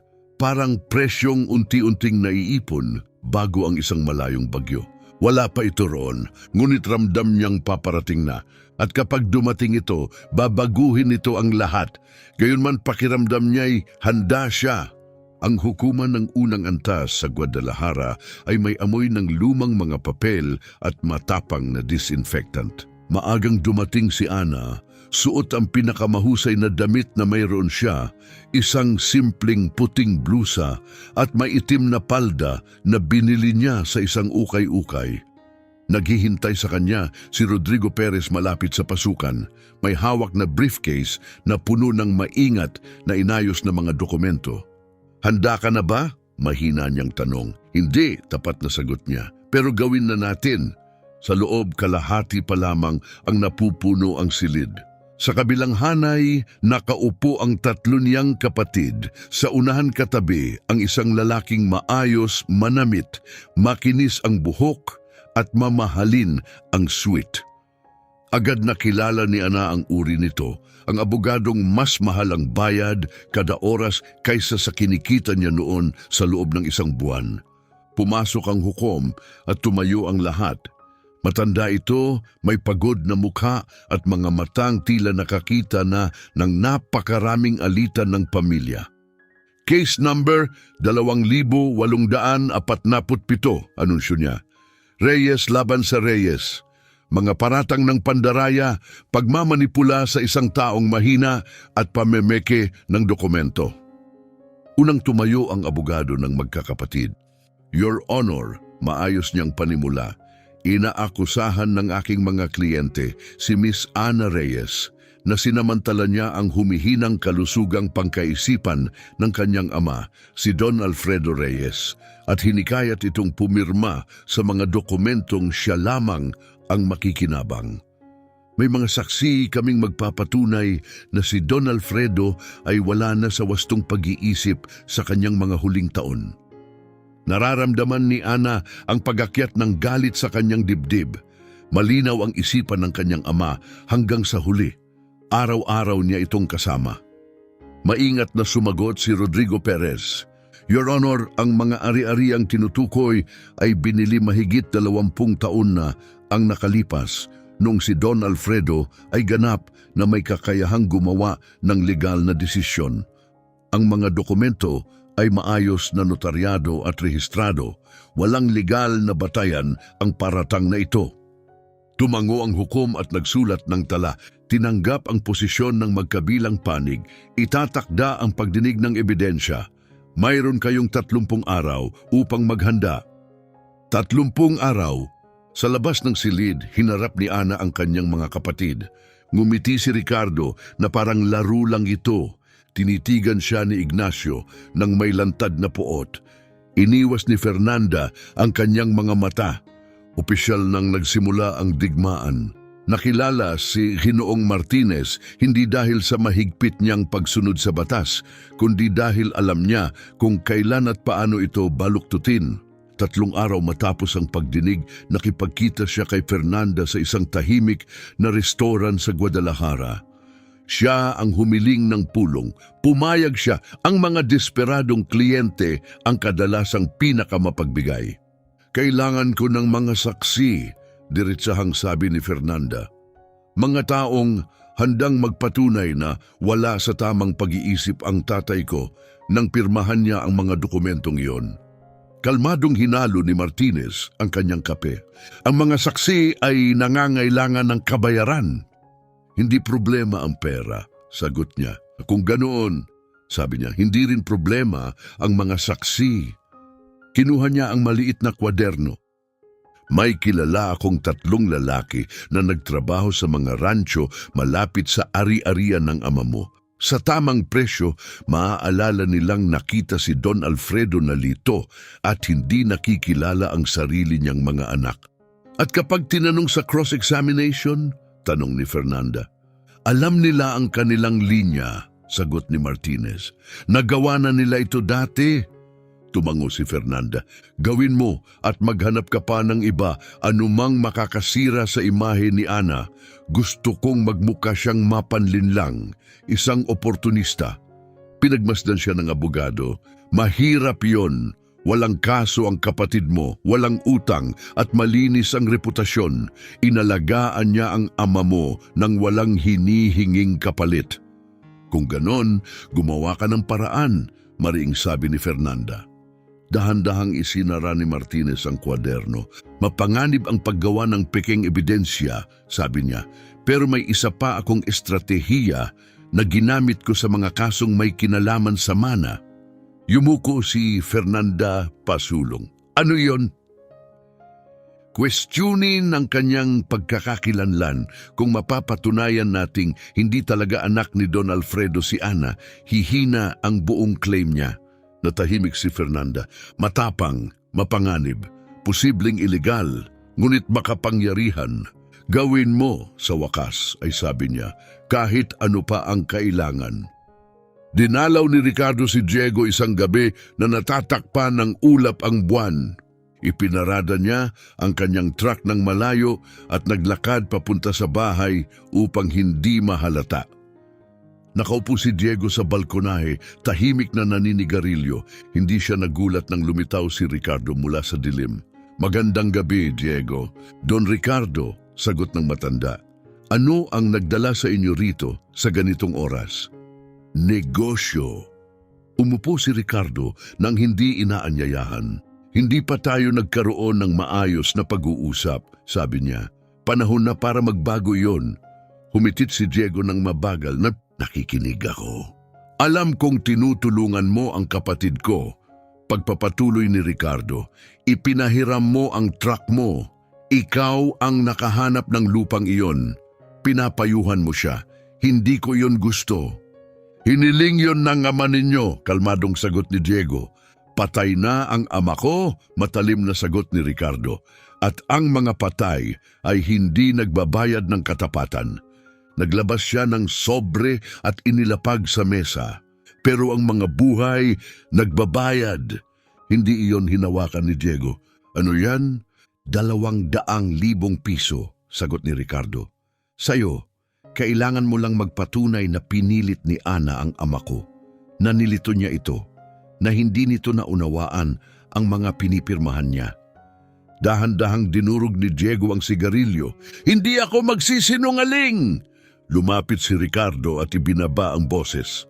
Alam ko rin ng tungkol sa anak mo, bulong niya. Yung nagkaroon ka kay Alma 30 taon na ang nakalipas. Ang batang iniwan mo, lumaki na siya ngayon, nakatira sa Tepatitlan.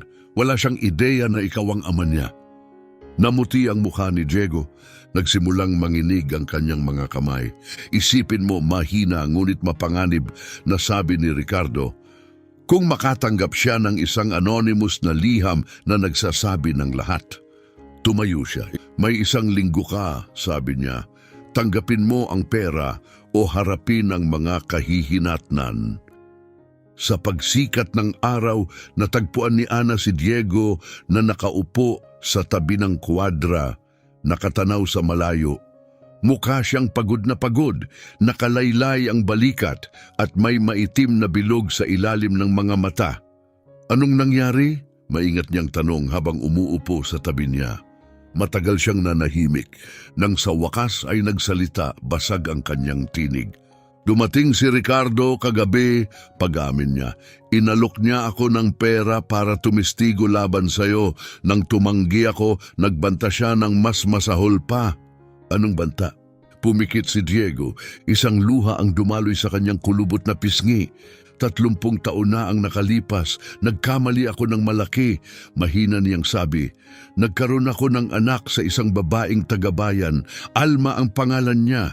Bata pa siya. At may asawa na ako noon. Tahimik na nakinig si Ana.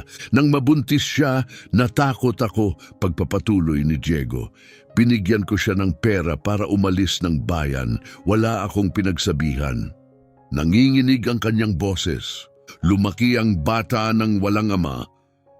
Namatay si Alma, 10 taon na ang nakalipas at naiwan ang bata na lubos na nag-iisa. Ngayon, isa na siyang 30 taong gulang na lalaki na nakatira sa Tepatitlan. Hindi niya alam na umiiral si Diego. Hindi niya alam na ang kanyang ama ay isang duwag na iniwan siya. Diego, bulong ni Ana. Hindi alam kung ano ang sasabihin. Nabasag ang tinig ng matanda. Ipapasabi ni Ricardo sa kanya ang lahat kung hindi ako tutestigo laban sa iyo, sabi ni Diego. Sisiraan niya ang tanging imahe na mayroon ang lalaking iyon tungkol sa kanyang ina. Ang pag-asang natitira pa na balang araw ay makikilala niya ang ama niya. Gagamitin ni Ricardo ang kahihiyan ko para ibagsak ka. Inabot ni Ana at hinawakan ang mga kamay ni Diego. Makinig ka sa akin, mariin niyang sabi. Hindi ka tutestigo sa anumang hindi totoo at kung itutuloy ni Ricardo ang banta niya, haharapin din natin yon magkasama. Tinitigan siya ni Diego na hindi makapaniwala. Hindi mo ako kinamumuhian sa ginawa ko? Hindi! Mahina ang sagot ni Ana. Lahat tayo may mga pagsisisi, Diego. Ang mahalaga ay kung ano ang ginagawa natin pagkatapos ng mga pagkakamali. Hindi lang kung ano ang ginawa natin noon. Tumingin ang matanda sa kanya, nangingilid ang luha. Tama ang ama mo tungkol sa iyo, bulong niya. Ikaw ang pinakamabuti sa kanilang lahat. Samantala, naubusan na ng pasensya si Ignacio. Tumatagal ng buwan ang mga kaso sa korte. Napakamahal ng bayad sa mga abogado. At sa buong panahong iyon, naroon pa rin si Ana sa lupang iyon kasama ang parehong kabayo na sa tingin ni Ignacio ay dapat patay na matagal na. Kaya nagpasya siyang hindi na maghintay. Nagpasya siyang kumilos. Isang umaga bago sumikat ang araw, nagmaneho si Ignacio papunta sa dulo ng bayan. May 2 galon ng gasolina sa likod ng kanyang truck. Nagparada siya ng malayo sa ari-arian at naglakad sa natitirang distansya, tig-1 galon sa bawat kamay. Madilim ang bahayero, ang kuwadra kung saan natutulog sina Ana at Reyna ay halos hindi makita laban sa kalangitan ng gabi. Kumikilos si Ignacio ng tahimik, parang magnanakaw. Ibinuhos niya ang gasolina sa paligid ng kahoy na dingding. Binasa niya ang mga poste na sumusuporta sa mahinang bubong. Gumawa siya ng daang konektado ang lahat. Matapang at mabigat ang amoy, pero walang nagising upang mapansin. Nang matapos siya, umatras siya at naglabas ng maliit na kahon ng posporo mula sa bulsa. Sinindihan niya ang isang posporo. Sa isang iglap lumiwanag ang kanyang mukha sa apoy. Ito'y dahil nakialam ka sa hindi mo dapat pakialaman, bunso. Bulong niya. Pagkatapos ay inihagis niya ang posporo. Mas mabilis kumalat ang apoy kaysa sa inaasahan niya. Sa loob lang ng ilang segundo, binalot ng apoy ang kwadra, umakyat sa dingding at umabot sa bubong. Umakyat ang maitim na usok sa kalangitan. Tumakbo si Ignacio pabalik sa truck, pinaandar ang makina at umalis sa maalikabok na daan nang hindi binubuksan ng ilaw. Sa rearview mirror, nakita niyang lumalaki ang kahel na liwanag sa likod niya. Ngumiti siya. Pagdating ng kahit sino, huli na ang lahat. Si Reyna ang unang nagising. Pumasok ang usok sa mga siwang ng kuwadra at napasigaw ang kabayo. Hinahampas ang mga dingding gamit ang mga kuko. Nagising si Ana na natutulog sa sulok sa lumang kutsyon. Pagdilat niya, agad niyang nakita ang kahel na liwanag na sumisilip sa mga tabla. Naramdaman niya ang init, naamoy niya ang gasolina. Sunog, sigaw niya. Tumayo siya, ngunit makapal na usok na ang pumupuno sa kuwadra. Malakas siyang umubo, tinakpan ang bibig ng kanyang damit at hinanap ang pinto. Ngunit hinaharangan ng apoy ang labasan. Napapalibutan na ng apoy ang buong kwadra. Nagwawala si Reyna, sumisigaw sa matinding takot. Mas malala pa sa anumang narinig ni Ana mula sa kanya noon. Sinubukan niyang pakalmahin ito, pero wala na sa kontrol ang kabayo. "Dahan-dahan, Reyna, dahan-dahan!" sigaw niya, umuungol ng bubong. May naglalagablab na biga ang bumagsak mula sa itaas at tumama sa lupa, ilang pulgada lang ang layo sa kanya. Napahiyaw si Ana at napaatras. Parang nawawala ang hangin. Pagkatapos ay may narinig siyang malalakas na hampas mula sa labas. Metal na tumatama sa kahoy. May bumabasag sa likod na pader ng kwadra. "Miss, yumuko ka!" sigaw ng isang boses. Si Diego yon. Nakita ng matanda ang apoy mula sa kanyang bahay at tumakbo papunta roon. May hawak na kalawangin na palakol. Paulit-ulit niyang hinampas ang mga tabla hanggang mabutas ito ng sapat para may makagapang palabas. "Lumabas ka ngayon!" sigaw niya. Dumapa si Ana at gumapang papunta sa butas. Hinila ni Diego ang kanyang braso at inilabas siya sa lakas na hindi niya inaasahan. Bumagsak siya sa lupa, umuubo at umiiyak, halos hindi makahinga. Pagkatapos ay lumingon siya. "Reyna, nasa loob pa siya!" Hindi nagatubili si Diego. Bumalik siya sa loob. Ilang segundo lang, sumabog palabas si Reyna sa butas. May apoy na dumidila sa likod niya. Sumunod si Diego, hinahampas ang apoy gamit ang basang kumot, pilit itong pinapatay. Gumapang si Ana papunta kay Reyna at niyakap ito habang nanginginig ang kabayo sa matinding takot. Malubha ang paso sa likod nito. Kumalat sa hangin ang amoy ng nasunog na balahibo. "Magbabayad sila rito," bulong ni Ana. Nanginginig ang boses. "Isinusumpa ko ito sa pangalan ng tatay ko." Dumating ang veterinaryo pagsapit ng bukang liwayway. Isang batang lalaki siya mula sa kalapit na bayan na nakarinig tungkol sa sunog at dumating kahit walang tumatawag sa kanya. 3 oras niyang ginamot ang mga paso ni Reyna habang hawak ni Ana ang ulo ng kabayo. Pinapanatili itong kalmado at hindi gumagalaw. Nang matapos siya, pinunasan niya ang kamay gamit ang basahan at tumango. "Mabubuhay siya," sabi ng veterinaryo, "pero permanente ang mga peklat. Mamamarkahan ng buong kaliwang bahagi niya." "Wala akong pakialam sa peklat," agad na sagot ni Ana. "Gusto ko lang siyang mabuhay." Kailangan niya ng pahinga, gamot at araw-araw na pag-aalaga sa sugat nang hindi bababa sa 1 buwan, paliwanag ng vet. Iniwan niya kay Ana ang lahat ng kailangan. "Wala kang utang sa akin," dagdag niya. Tinitigan siya ni Ana, nagulat. "Bakit mo ginagawa ito ng libre?" Seryoso siyang tiningnan ng vet. "Dahil alam ng buong bayan ang ginagawa ng mga kapatid mo sa'yo," sabi niya. "At may ilan pa rin sa amin na naniniwalang mahalaga ang hustisya." Dumating ang pulis. Makalipas ang halos 1 oras, 2 opisyal ang nagsiyasat sa natitirang bahagi ng kuwadra.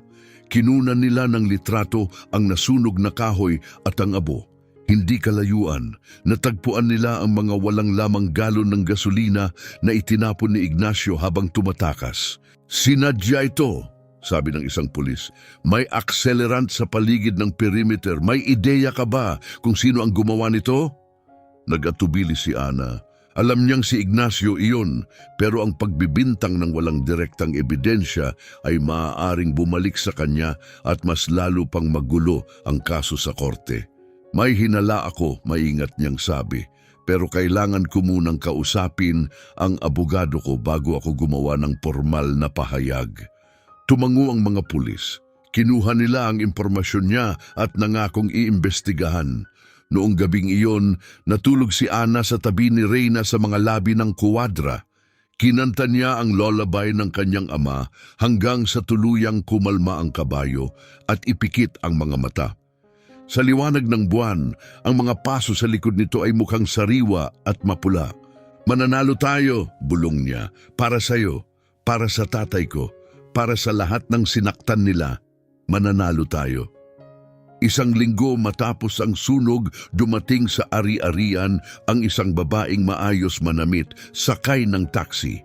Nakasuot siya ng madilim na asul na damit, may salamin at may handbag na malamang mas mahal pa kaysa sa bahayero kung saan natutulog ngayon si Ana. Ana Reyes, mariing sabi ng babae. Sumikip ang tingin ni Ana. Sinong naghahanap? Inalis ng babae ang kanyang salamin. Maputi ang balat niya, luntian ng mga mata at may mukha na nagpapakita ng takot na may halong determinasyon. Lorena ang pangalan ko, sabi niya. Asawa ako ni Ricardo. Nanigas agad ang katawan ni Ana. Kung nandito ka para sa kanya. Hindi ako nandito dahil sa kanya. Mabilis na putol ni Lorena. Nandito ako sa kabila niya. Tumingin-tingin si Lorena sa paligid para masigurong sila lang. Maaari ba tayong mag-usap sa loob? Tanong niya. Umupo sila sa loob ng bahayero. Inalok ni Ana ng tubig si Lorena. Iyon lang ang mayroon siya. Tinanggap yon ni Lorena nang walang reklamo. 15 taon na akong kasal sa kapatid mo, panimula ni Lorena. 15 taon ng mga kahihiyan niya, mga relasyon niya at marurumi niyang transaksyon. Lumunok siya ng mabigat. Nanatili ako dahil natakot ako. Pag-amin niya, natakot akong mawalan ng mga anak. Natakot akong matapos nawala. Pero ang ginagawa nila sa'yo, ang sunog, sumobra na iyon. Sabi ni Lorena. Nanginginig ang boses. Pinagmasdan siya ni Ana ng mabuti. May patunay ka ba na si Ignacio ang nagsimula ng sunog? Wala. Pag-amin ni Lorena. Hindi direktang patunay, pero may mas malala pa ako. Binuksan niya ang kanyang bag at inilabas ang telepono. Mga recording, sabi niya. Mga pag-uusap ni Ricardo Anim na buwan na ang nakalipas nung buhay pa ang tatay mo. Sumikip ang dibdib ni Ana. Anong klaseng pag-uusap? Lumunok si Lorena.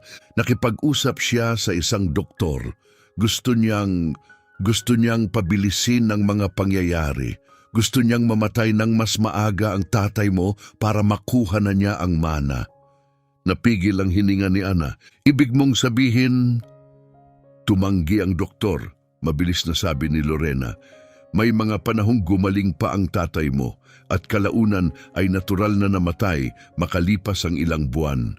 Pero naroon ang intensyon at may patunay ako. Ipinatong niya ang telepono sa mesa na para bang delikadong bagay iyon. Kailangan ko ng kasiguruhan, dagdag ni Lorena. Kung gagamitin ko ito, kailangan kong malaman na poprotektahan mo ako. Na hindi kukunin ni Ricardo ang mga anak ko o itatapon ako na walang-wala. Maipapangako mo ba yon? Diretsong tumingin si Ana sa kanya. Ibinibigay ko ang salita ko, sabi niya. Nung gabing yon, pinakinggan ni Ana ang mga recording. Hindi mapagkakamali ang boses ni Ricardo. Doktor, alam mong wala ng kalidad ang buhay ng ama ko, sabi nito. Bawat araw na lumilipas ay isa pang araw ng paghihirap para sa kanya. At sa totoo lang, dagdag gastos lang para sa pamilya. May mga paraan para pabilisin ang mga bagay, mga tahimik na paraan. Maingat ang sagot ng doktor. Ang hinihingi ninyo ay ilegal, Ginoong Reyes. Hindi ako maaaring maging bahagi niyan. Nanatiling kalmado ang boses ni Ricardo. Hindi ko sinasabing may gawin kayo ng direkta. Basta, huwag ninyong pansinin. Itigil ang ilang gamot. Huwag nang manghimasok kung may komplikasyon. Tumigas ang tono ng doktor. Pasensya na, may sinumpaan ako. Maikling tumawa si Ricardo. Lahat ng sumpa may presyo, doktor. Ang sa akin wala, sagot ng doktor. Magandang araw. Natapos ang recording, pero may iba pang audio kung saan pinag-uusapan ni Ricardo at Ignacio ang problema ng matanda at nagbibiro na mas madali sana ang lahat kung mamamatay na lang siya. Pinatay ni Ana ang telepono. Nasusuka siya, sinubukan ng sariling kapatid niyang itulak ang kanilang ama patungo sa kamatayan. Hindi ito nagtagumpay, pero ang intensyon ay malinaw at naitala. Hindi na ito simpleng kalupitan. Kasamaan na ito, agad niyang tinawagan ng abogado. Perez, sabi niya, mahigpit ang boses, may bago ako at napakalaki nito. Gaano kalaki? Tanong ni Perez. Sapat para wasakin si Ricardo, sagot niya, pero kailangan kong malaman kung maaari itong gamitin sa korte. Ipadala mo sa akin, sabi ni Perez. Rerepasuhin ko ngayong gabi. Pagkatapos ng tawag, tumingin si Ana sa mga bituin sa labas ng basag na bintana ng bahay yero. Natural na namatay ang kanyang ama, kinumpirma iyon ng mga doktor. Pero ang malaman na hiniling ni Ricardo ang kanyang kamatayan na sinubukan pa niyang bilhin ito, ay may binago sa loob niya magpakailanman. Hindi na lang ito laban tungkol sa pera. Ngayon, tungkol na ito sa hustisya, sa alaala ni Don Alfredo, sa lahat ng tiniis niya ng tahimik habang ang sarili niyang mga anak ay naghihintay na parang mga buwitre. Nakatakda ang pagdinig ng ebidensya sa isang Martes. Dumating si Ana kasama si Perez at isang folder na puno ng mga dokumentong na-authenticate na. Inaasahan niyang magiging mahirap ang araw, pero kakayanin. Hindi niya inaasahan ang sumunod. Bago pa maiharap ni Perez ang kanilang ebidensya, humiling si Ginong Martinez na siya muna ang magsalita. Your Honor, maayos niyang sabi, bago tayo magpatuloy sa karaniwang proseso, nais ng aking mga kliyente na magpresenta ng ebidensyang lubos na magbabago sa kalikasan ng kasong ito. Napakunot ang noo ng hukom. Magpatuloy, sabi nito.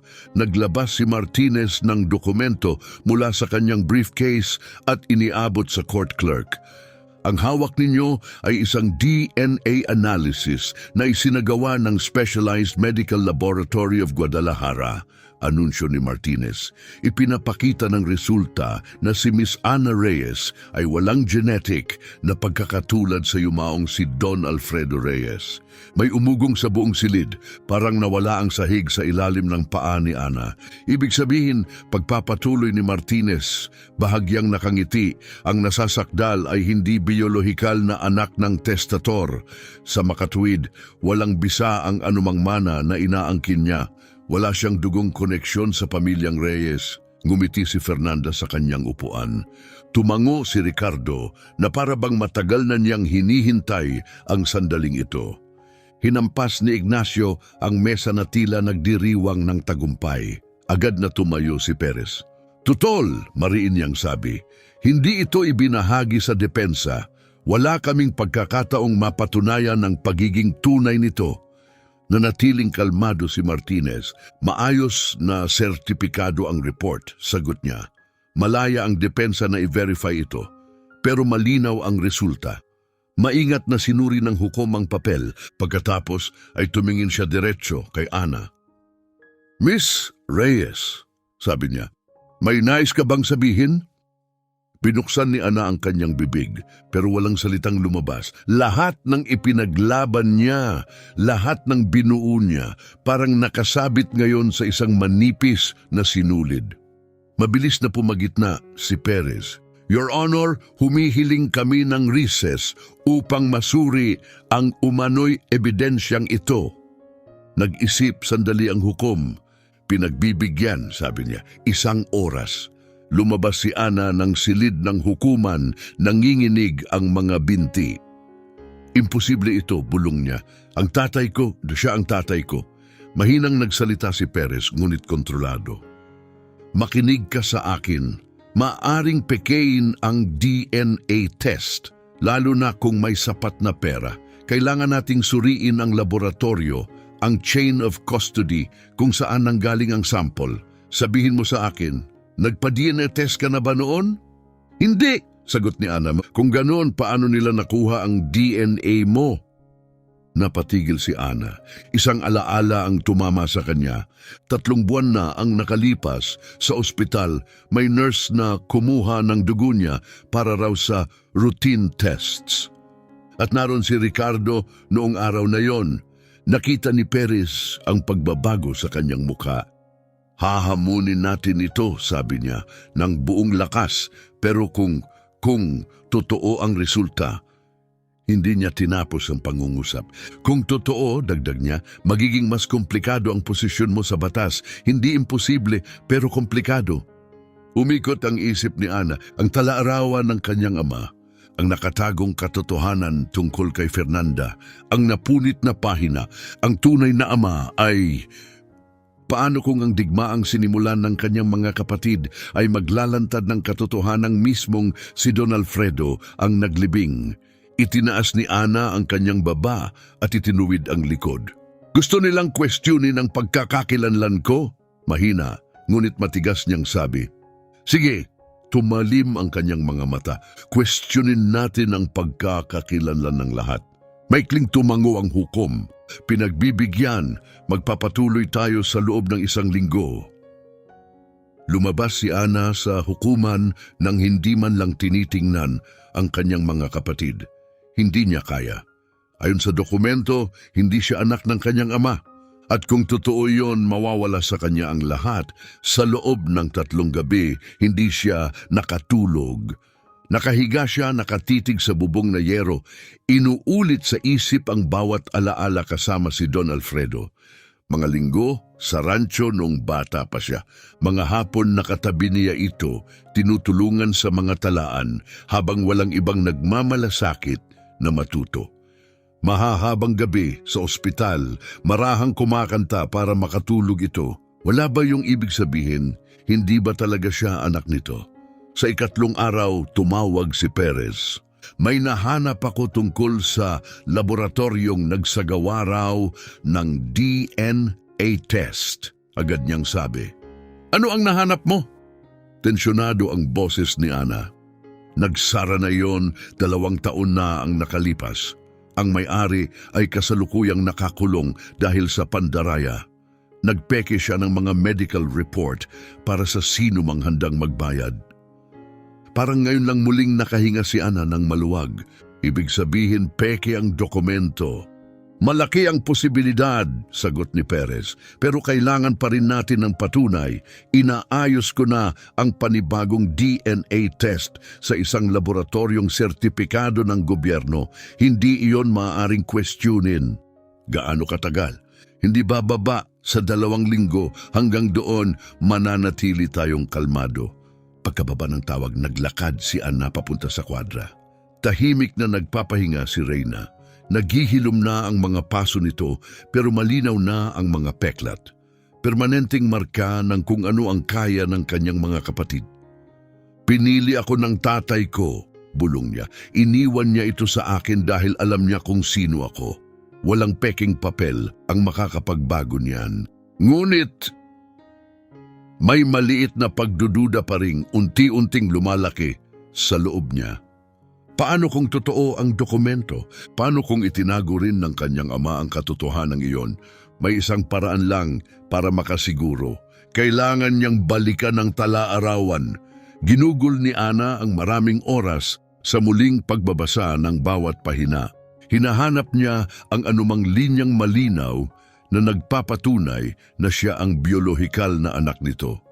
Pero hindi kailanman nagsulat si Don Alfredo tungkol sa blood test o genetika. Sumulat siya tungkol sa mga pagbisita niya, sa kabaitan niya, sa katapatan niya, hindi tungkol sa dugo. Kung peke ang DNA report na isip niya, may bakas dapat. Muli niyang tinawagan si Perez. Kailangan mong alamin kung sino ang nagbayad para sa DNA analysis na iyon, sabi niya. Sarado man ang lab, may nag-ayos niyon.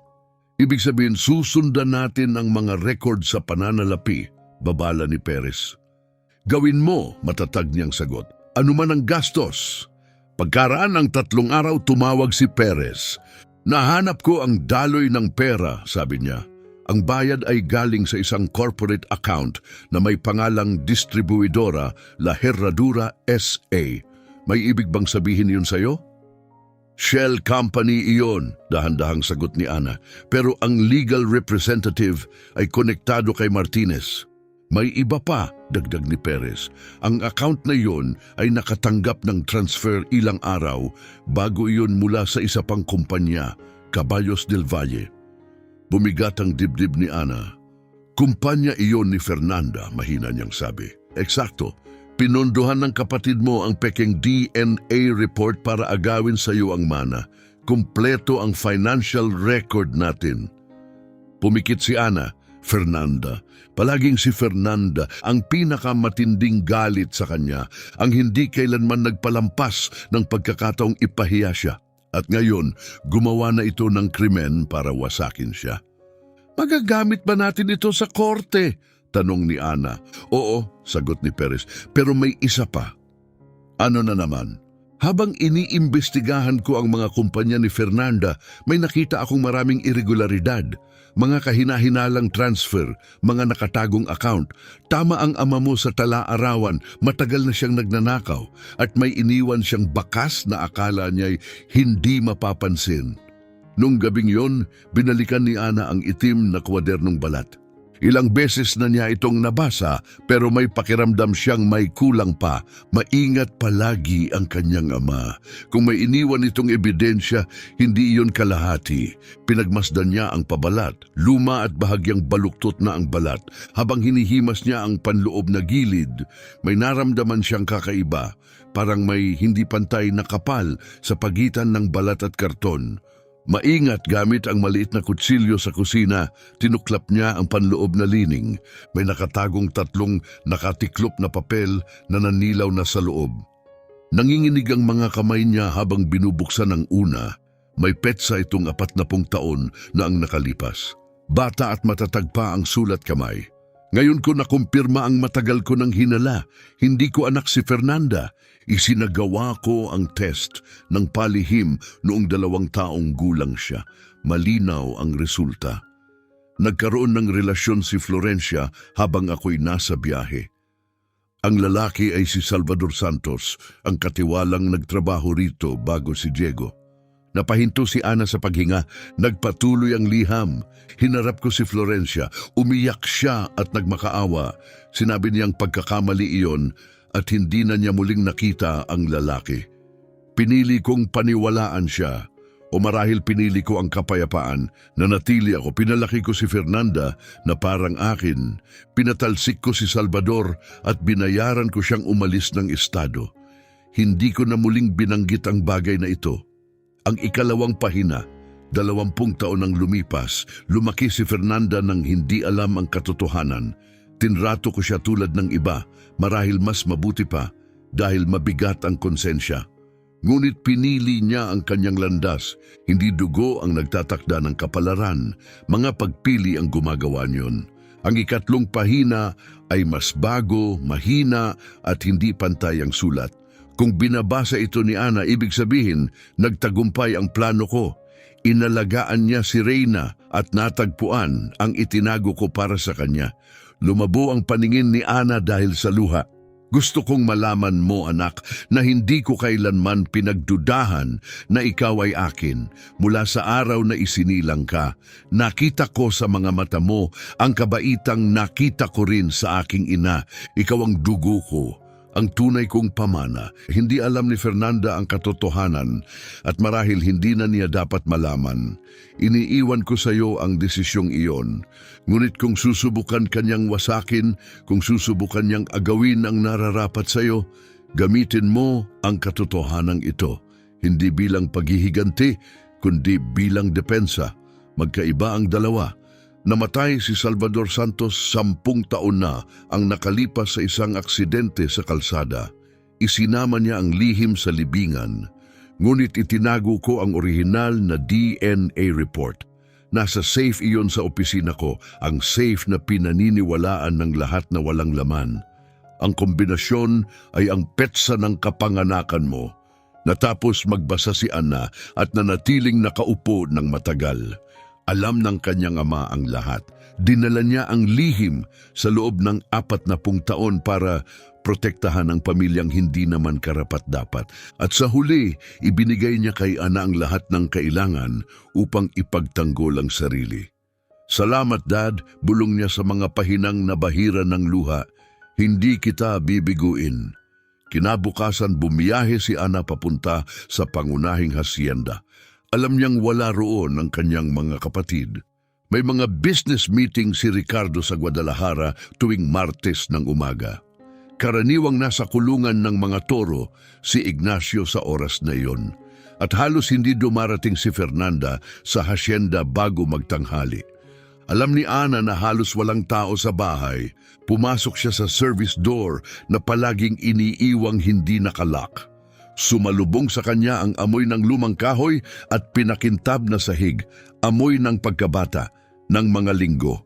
Ng presensya ng kanyang ama na tila nananatili pa rin sa mga dingding, umakyat siya sa opisina ni Don Alfredo. Walang nagbago mula ng araw na namatay ito. Ang mesa ay nanatiling eksakto sa pagkakaiwan nito. Bahagyang nakasara ang mga kurtina. May alikabok sa mga estante ng libro. Sa sulok sa likod ng isang matangkad at maalikabok na bookshelf, naroon ang safe. Maliit, makaluma, matibay. Inusog ni Ana ang bookshelf at lumuhod sa harap nito. Nanginginig ang kanyang mga kamay habang inilalagay ang kanyang petsa ng kapanganakan. Agosto 15, 1989. May mahinang metalikong click. Bumukas ang pinto. Sa loob ay may makapal na Manila envelope. Maingat niya itong kinuha at binuksan. 2 bagay ang nasa loob. Ang orihinal na resulta ng DNA test para kay Fernanda na may petsang 40 taon na ang nakalipas. At isang liham na nakapangalan sa kanya. Unang binuksan ni Ana ang liham. Ana, kung natagpuan mo ito, ibig sabihin ay gumana ang mga tagubilin ko. Alam ko mula pa noon na ikaw ang makararating dito, hindi dahil mas matalino ka kaysa sa mga kapatid mo, kundi dahil mas matiisin ka. Mas mapagmahal, mas handang maghanap kung saan tumatanggi ang iba. Iniwan ko sa iyo si Reyna dahil magkatulad kayo. Pareho kayong hinusgahan ng hindi patas. Pareho kayong tinanggihan ng mga taong hindi tunay na nakaunawa sa inyo. At pareho kayong mas mahalaga kaysa sa iniisip ng sinuman. Hindi pala isipan ng kabayo, isa siyang salaan. Tanging taong may tunay na pag-ibig sa puso ang mag-aalaga sa hayop na gustong mawala ng lahat. Tanging taong ganun ang maglilinis ng kanyang mga kuko, susuriin ang kanyang sapatos at matutuklasan ang itinago ko. Ibinebenta na sana ng mga kapatid mo, si Reyna, sa loob lamang ng ilang araw. Pinili mong protektahan siya at sa pagprotekta mo sa kanya, pinrotektahan mo ang sarili mo. Tahimik na dumaloy ang luha sa mukha ni Ana. Maingat niyang tiniklop ang liham at ibinalik sa sobre kasama ang orihinal na DNA report. Isinara niya ang safe at lumabas ng bahay sa parehong paraan ng kanyang pagpasok. Pagbalik sa lupa, naghihintay si Diego malapit sa kuwadra, bakas ang pag-aalala sa mukha. Saan ka nang galing? Kanina pa kita hinahanap, sabi niya. Kinuha ko ang iniwan sa akin ng tatay ko. Iniabot niya ang mga dokumento. Dahan-dahang binasa ni Diego ang mga iyon. Sa bawat linya, napupuno ng luha ang kanyang mga mata. Kaya pala, bulong niya. May ilan sa amin ang naghinala noon. Hindi kamukha ng kahit sino sa pamilya si Fernanda, pero tinrato siya ni Don Alfredo na parang tunay na anak, kaya nanahimik kami. Mahal pa rin siya ng tatay ko, mahina sabi ni Ana. Pinalaki niya siya, pinag-aral, ibinigay ang lahat, at pinagtaksilan pa rin siya. Tumango si Diego. Ang pagmamahal ng ama ay hindi nakadepende sa dugo, sabi niya. Pero ang pagmamahal ng anak ay nakadepende sa mga pagpili niya at mali ang pinili ni Fernanda. Ipinatong ni Ana ang mga dokumento sa isang waterproof bag at itinago ang mga ito sa ilalim ng maluwag na tabla sa loob ng kuwadra. Ngayon malinaw na ang lahat, sabi niya. Hindi aksidente ang pag-iwan sa akin kay Reyna. Pagsubok iyon. Maingat siyang tiningnan ni Diego. Gusto niyang malaman kung kaya mong mahalin ang tinanggihan ng iba. Oo, sagot ni Ana, at gusto niyang masigurong mapunta ang mana sa tunay na karapat-dapat. At pumasa ka, banayad na sabi ni Diego. Pumasa ako, tugon niya. Tumingin siya kay Reyna na nagpapahinga sa ilalim ng araw, kumikislap ang mga peklat sa likod nito. Ngayon, ang kailangan na lang ay maunawaan din iyon ng hukom. Sa araw ng huling pagdinig, puno ang silid ng hukuman. Ang kasong Reyes laban sa Reyes ay umani ng atensyon mula sa buong estado. May mga mamamahayag sa likod, mga kapitbahay na nagsisiksikan sa bakanting espasyo. Mga kamera sa labas, pumasok si Ana katabi si Perez. Suot niya ang parehong puting blusa mula sa unang pagdinig. Ngunit iba ang kanyang tindig ngayon, tuwid ang likod. Matatag ang mga mata, nakaupo na ang kanyang mga kapatid. Sinusubukang magmukhang kalmado ni Ricardo, ngunit kinakabahang tinatapik ang mesa. Panay ang sulyap ni Ignacio sa pintuan, hindi natatago ng makeup ni Fernanda ang maiitim na bilog sa ilalim ng kanyang mga mata. Pumasok ang hukom, ipinagpapatuloy natin ang kasong 2,847, anunsyo niya.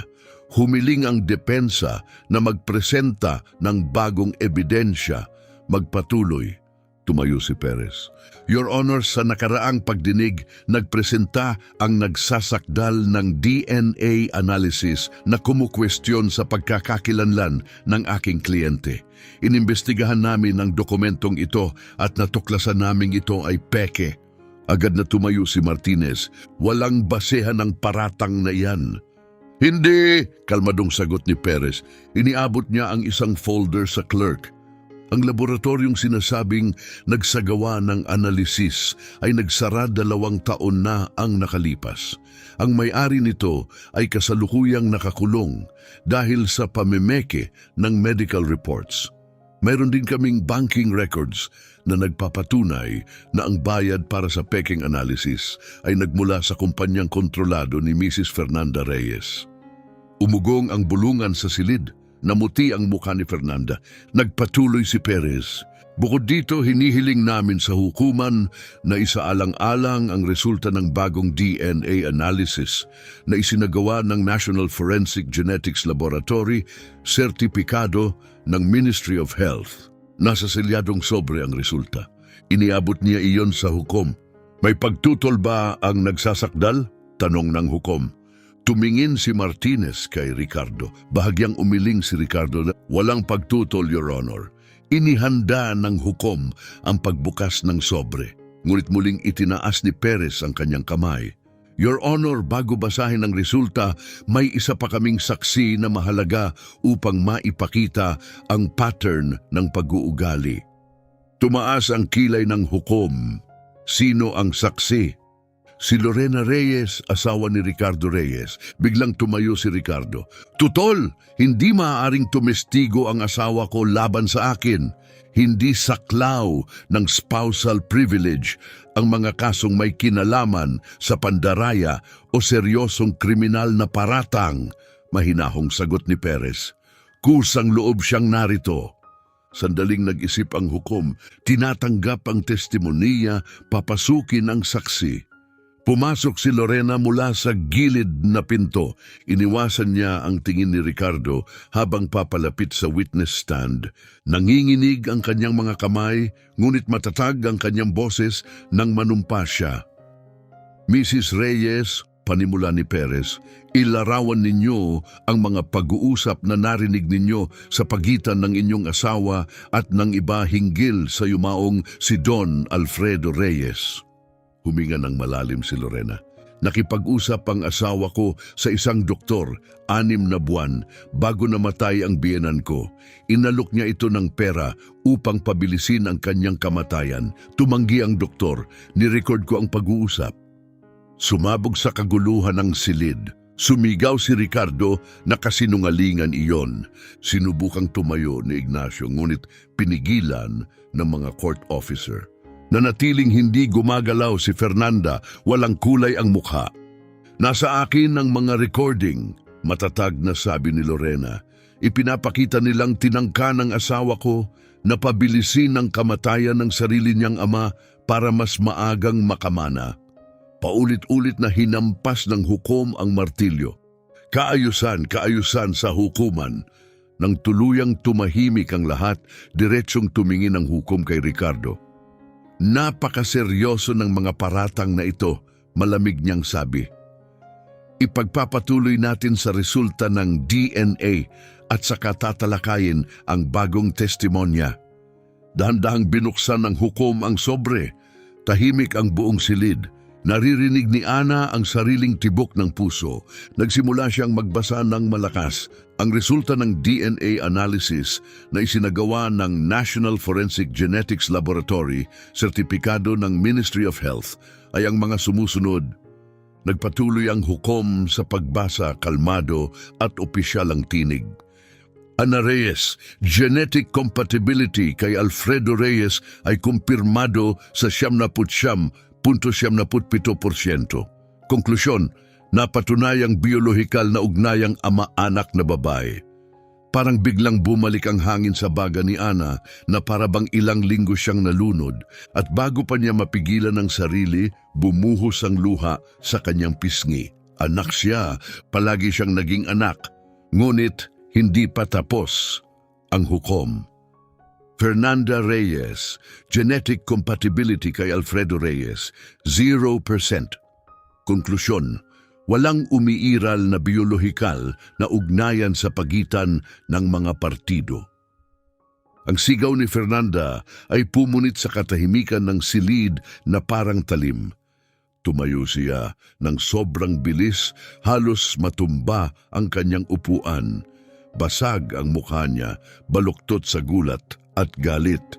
Kasinungalingan yan, sigaw niya. Anak niya ako, palagi akong anak niya. Kaayusan, sigaw ng hukom, malakas na hinampas ang martilyo. Ma'am, kontrolin ninyo ang sarili ninyo o aalisin kayo sa silid na ito. Bumagsak si Fernanda sa kanyang mga tuhod. Nanginginig ang buong katawan niya habang humahagulgol, hindi na niya kayang magpanggap na matatag. Mahal niya ako.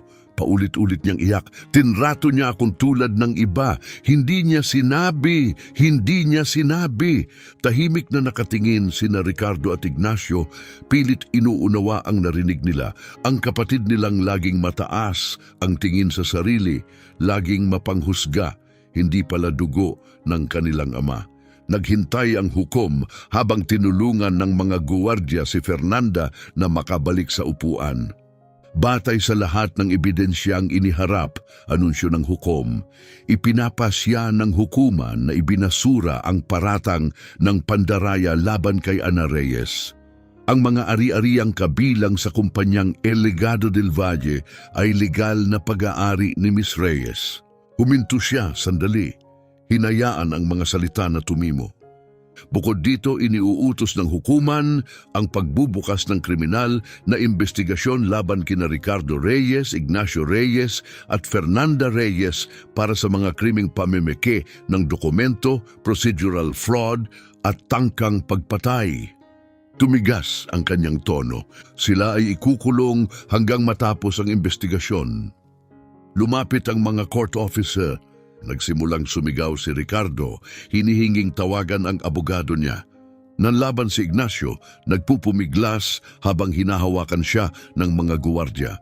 Hindi na lumaban si Fernanda, mukha siyang walang laman, parang naubos ang lakas niya.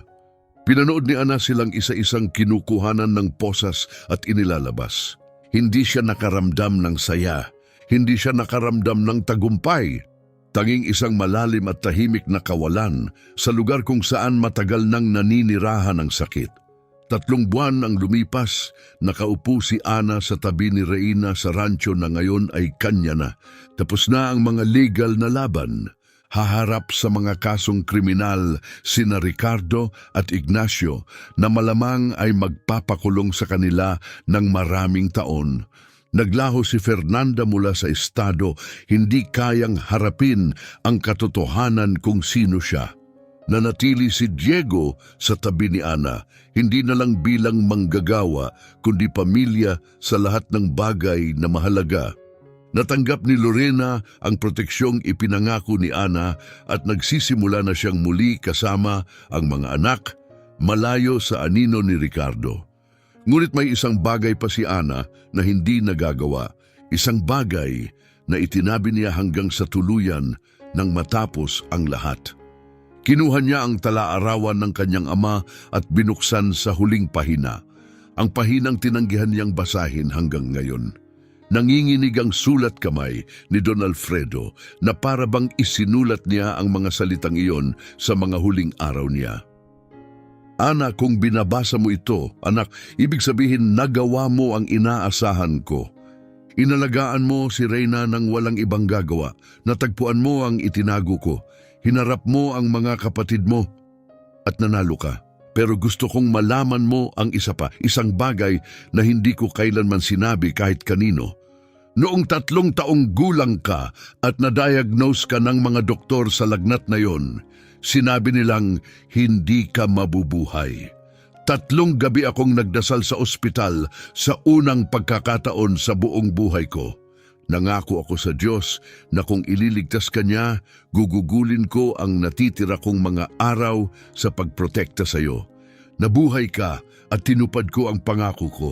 Lahat ng ginawa ko, ang mga nakatagong ari-arian, ang tala-arawan na puno ng ebidensya, ang sapatos ni Reina, ay para masigurong walang sino mang makakaagaw sa iyo nang nararapat sa iyo. Alam kong susubukan kang wasakin ng mga kapatid mo kapag wala na ako. Kaya iniwan ko sa iyo ang mga sandata para ipagtanggol ang sarili mo. Pero ang pinakamahalagang katotohanan ay wala sa anumang dokumento. Nasa kung ano ka. Ang iba, naghihintay sa kamatayan ko. Ikaw, naghihintay sa paggaling ko. Tuwing dumadalaw ka, tinatanong mo kung kamusta ako, hindi kung magkano ang iiwan ko sa iyo. Iyon ang tanging manang mahalaga, anak, isang pusong marunong magmahal nang walang hinihinging kapalit. Ang lahat ng iba pa ay papel lamang. Habang buhay na pagmamahal ang iyong ama, isinara ni Ana ang tala-arawan at maring idinikit sa dibdib. Bumagsak ang luha sa kanyang pisngi habang binabalot ng hapon ang rancho sa ginintuang liwanag. Dahan-dahang lumapit si Reina, bahagyang pilay. Ang mga peklat sa likod niya ay kumikislap sa araw. Paalala ng lahat ng pinagdaanan nila. Ipinatong niya ang ulo sa balikat ni Ana na para bang alam niya kung ano ang kailangan niya sa sandaling iyon. Nagawa natin, bulong ni Ana habang hinahaplos ang leeg nito. Tama ang tatay ko tungkol sa ating dalawa. Walang ibang may gusto sa atin, pero mayroon tayo sa isa't isa. Isang banayad na hangin ang umihip mula sa lambak, dala ang amoy ng mga bukiring kanya na ngayon. Sa ilalim ng lupang iyon, nakahimlay ang kanyang ama, ang lalaking nagdala ng mga lihim sa loob ng 40 taon upang protektahan ang mga taong tunay niyang minahal. Tumayo si Ana at nagsimulang maglakad patungo sa pangunahing hasyenda, kasunod si Reina. May trabaho pang dapat gawin, mga ari-ariang pamamahalaan, mga desisyong gagawin, at bagong buhay na bubuuin. Ngunit bago siya pumasok, tumingala siya sa langit sa huling pagkakataon. Salamat, Dad, bulong niya sa lahat. At tila sumagot ang hangin, banayad at marahan, parang huling haplos.